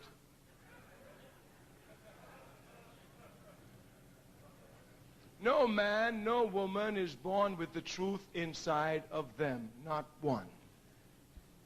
All of us come to acquire the truth by searching for it. First of all, we must even have a desire to know the truth. Acquisition of knowledge is directly related to the desire for knowledge. If you do not desire knowledge, you will never acquire knowledge. Once you understand that your people are oppressed because they lack knowledge, if you love your people, you seek knowledge. If you love your people, you seek knowledge. Consequently, since our people lack knowledge, those of us who truly love the people seek knowledge. And we understand this knowledge cannot be individual knowledge, it must be collective knowledge. Unity of thought must come. We are concluding, but we want to give you, of course, the practical applications. We say what we always say. We will never tire of saying it because it's the truth. If you love your people, join an organization fighting for your people. Where is the problem? Go among your Italian friends. Ask any of them what organization you belong to in the Italian community. Before you finish, they will tell you. Go to your Irish friends where you work. Ask them, what you do on Friday night? Oh, we have the 4-H club, and we did it. Boom. Ask all of them. They have their clubs. Ask African, what organization you belong to? I don't believe in organizations, man. He think he said something great. Brother told me the other day, church-going man. I go to church all the time. I said, brother, why don't you join an organization? He said, oh, I said, join the NAACP. Oh, they're just stealing your money. What about your preacher?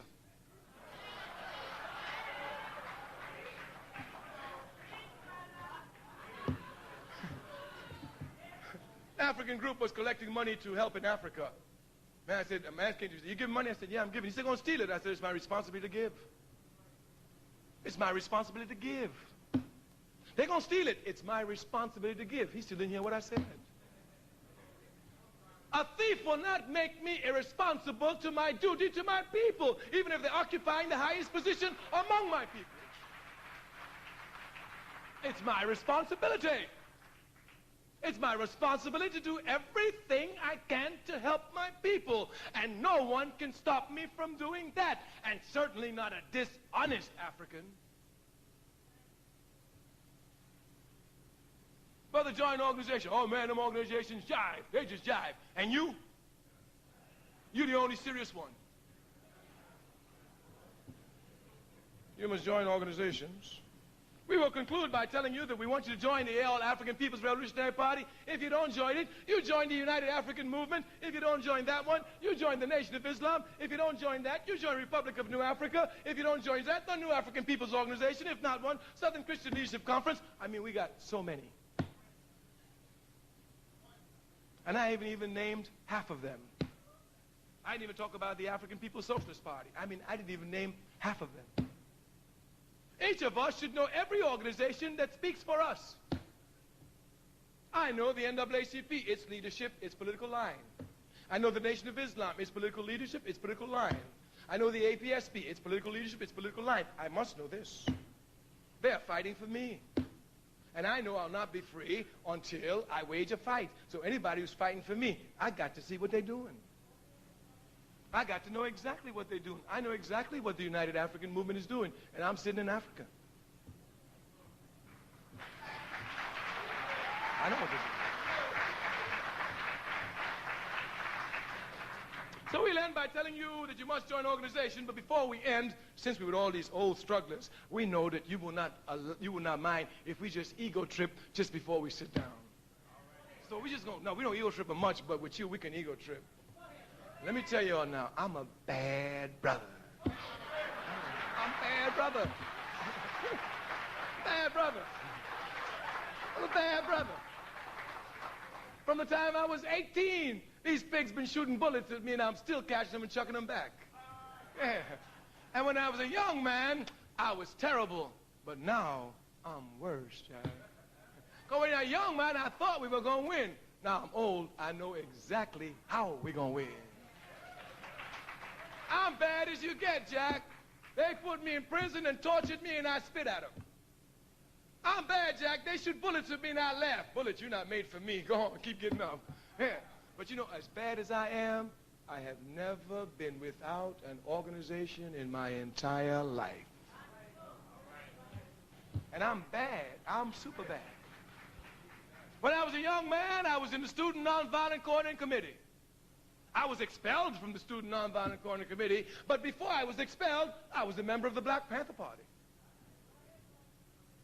This fact was made clear to me by the great Malcolm X. The enemy killed Malcolm X. The enemy, the CIA, not the Nation of Islam, killed Malcolm X.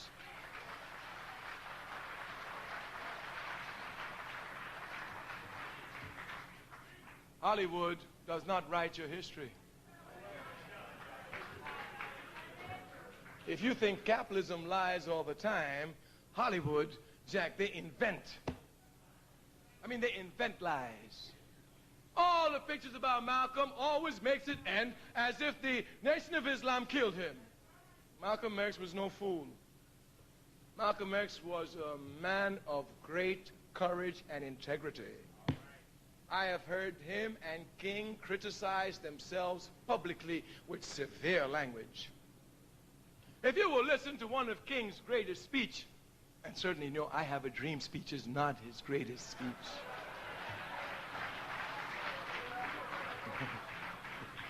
As a matter of fact, it's his most mediocre speech.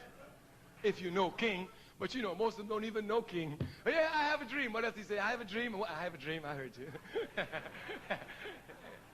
Even King got a little speech that'll make you really go off. It's called A Man Who Slept Through a Revolution. It's about Rip Van Winkle. It's rough. It's a little thing. But King, in his speech on Vietnam, which is a rough speech, and one I will never forget, and I just give you some history before I sit down. You know, Martin Luther King was not the first one to come out against the war in Vietnam. We've already mentioned the position of the Nation of Islam. The Student Nonviolent Coordinating Committee took an active position against the war in Vietnam. We were out there by ourselves. And I was the chairperson. Well, we would take, heat. They weren't playing, Jack. What? They talking about destroying the draft? I never forget when I was a young man. I was sent by SNCC to this big peace meeting. You know, they had all these big people like Dr. Spock, you know, Dave Dellinger, that I've been reading about. You know, I was just a little boy, and I came and sat at the table, you know, and I was a young student, and I was taking copious notes, and everything they said I was writing, and I didn't say one word. At the end of the meeting, they said, oh, but the representative SNCC is from here, and you have anything? Do you have anything to say? I said, oh, yes, I'm sorry, I forgot. My organization wants me to tell you that we're going to destroy the draft. They said, what? So we're going to destroy the draft. No, you can't do that. Well, anyway, I'm just telling you what my organization told me to tell you. Like the Honorable Elijah Muhammad said, I wasn't asking y'all. Yeah, they said it couldn't be done, but we were out there by ourselves. But we recognized that we had to pull King in. And we recognized that King was an honest man, a very honest man. And we recognized that King had a fundamental contradiction. Since he said that nonviolence was a principle, he could not advocate that we be nonviolent in America and not be nonviolent in Vietnam. The political contradiction was clear, crystal clear. We called all our SNCC people together, since all of us knew Martin Luther King and worked with him, and he was a humble brother, open to everyone. Nobody could be blocked from seeing him. Said, all right, everybody in SNCC, every time you get up close to him, put the pressure on him. How come you tell us to be nonviolent here and not be nonviolent in Vietnam? We were whooping him. And King knew exactly where it was coming from. And the enemy was trying everywhere to stop him. You know, Dr. King, this is an international level. You're a domestic leader. If you get involved in that, it will cause this. I mean, trying to get him arguing. We just kept hitting him. One day, I never forget, I went to see him in Chicago, 1 o'clock in the morning. Brother in Mississippi had been killed in Vietnam. I want to give King the news myself. 1 o'clock in the morning. Dr. King, hi, how you doing, Kwame? I'm fine, thank you, sir. Come in, sit down. How you doing? Talk a little while. Dr. King, you remember John Thomas? John Thomas, huh? Yeah. Oh, wasn't he that little one in Jackson that went to fight the police with nonviolence and I had to calm him down? Yes, Dr. King, that's him. You remember he wanted to fight the police and you talked to him and since then he's been disciplined? He said, yeah. Where is he, Kwame? I said, oh, he's dead, Dr. King. He's dead. What happened? He got killed. Yeah, where? In Vietnam. In Vietnam. Yes. What's it? Well, Dr. King, I think maybe he got confused. Maybe he tried some of your nonviolence there.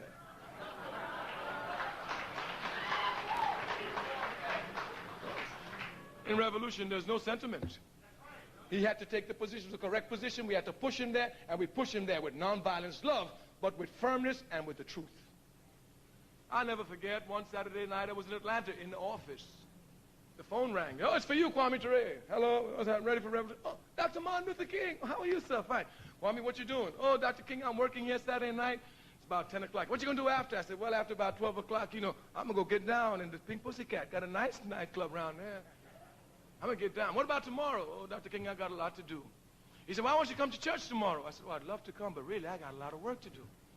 He said, well, you know, tomorrow's a Sabbath day. I said, yes, but us heathens are not as lucky as you of the Christian faith. We have to work on Sundays. I have a lot of dumb animals to pull out of a whole lot of wells.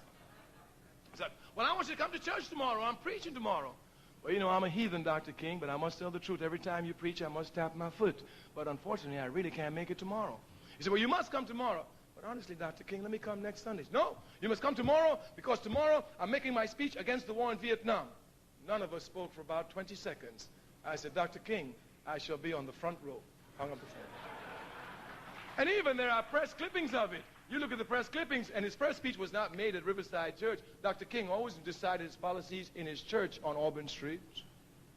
That's where he always gave his major speeches, and that was a speech. I was on the second row. When I'm on the first row, there were some sisters. Oh, leave them. We go on the second row. Yeah. In that speech, Dr. King said something. Of course, it's a great speech, and everybody should know the speech. You should forget this, I have a dream, and see why I oppose the war in Vietnam. In the speech, he said something I never forget. He said, there's a time when caution can lead to cowardice. He was talking about himself. He was talking about himself. Dr. King and Malcolm X had great courage to criticize themselves publicly. Malcolm said, I've attacked just about every leader out here. I've made a mistake. I'm sorry. I would like to work with all of them. Malcolm said it. Malcolm said it. I said, I've always been in organizations, and I'll never be out of organization thanks to Malcolm X. We said the police killed Malcolm X, and the New York police played a crucial role in killing Malcolm X. I'll never forget those pigs when Malcolm put the Nation of Islam out on 135th Street and the police ran and ducked behind benches and desks and all of Harlem cheered and laughed and rocked. The police would never forgive Malcolm X for that. The police killed Malcolm X. Malcolm said it himself. When your phone is tapped, the Nation of Islam cannot tap your phone. Only the police can do that. Only the police can do that. When you get followed to Cairo, Egypt, and you get poisoned there, the Nation of Islam cannot do that. Only the CIA can do that. When you get blocked from going to France, the Nation of Islam cannot do that. Only the pigs of the CIA are capable of doing that. I've been blocked from France too, and I'm not even a member of the Nation of Islam. It's the CIA that killed Malcolm. And they killed Malcolm when he was between organizations, a mistake I will never make. Malcolm left the nation and was in the middle of building 2 organizations. Malcolm was a giant. Malcolm clarified the problem carefully. He said in the Nation of Islam there are 2 segments, religion and politics, based on nationalism. Let's separate them. He took Islam to Orthodox Islam. He took nationalism to Pan-Africanism. And while Malcolm X was in the middle of building the 2 organizations, the police said, if we don't kill him now, we are finished. They got him.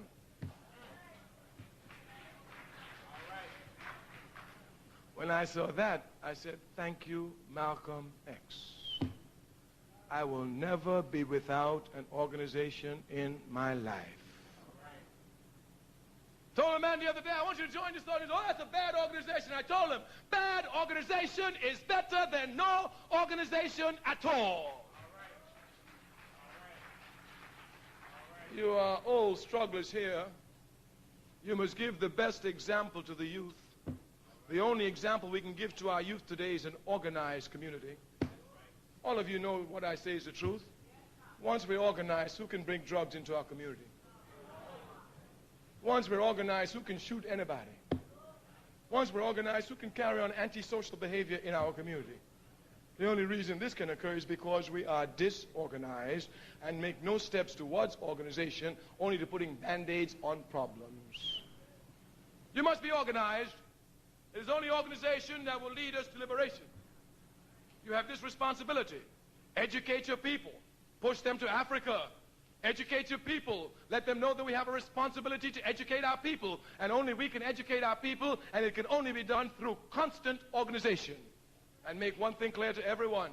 When you join the fight for your people, you join a fight for eternity. There is no resting place here.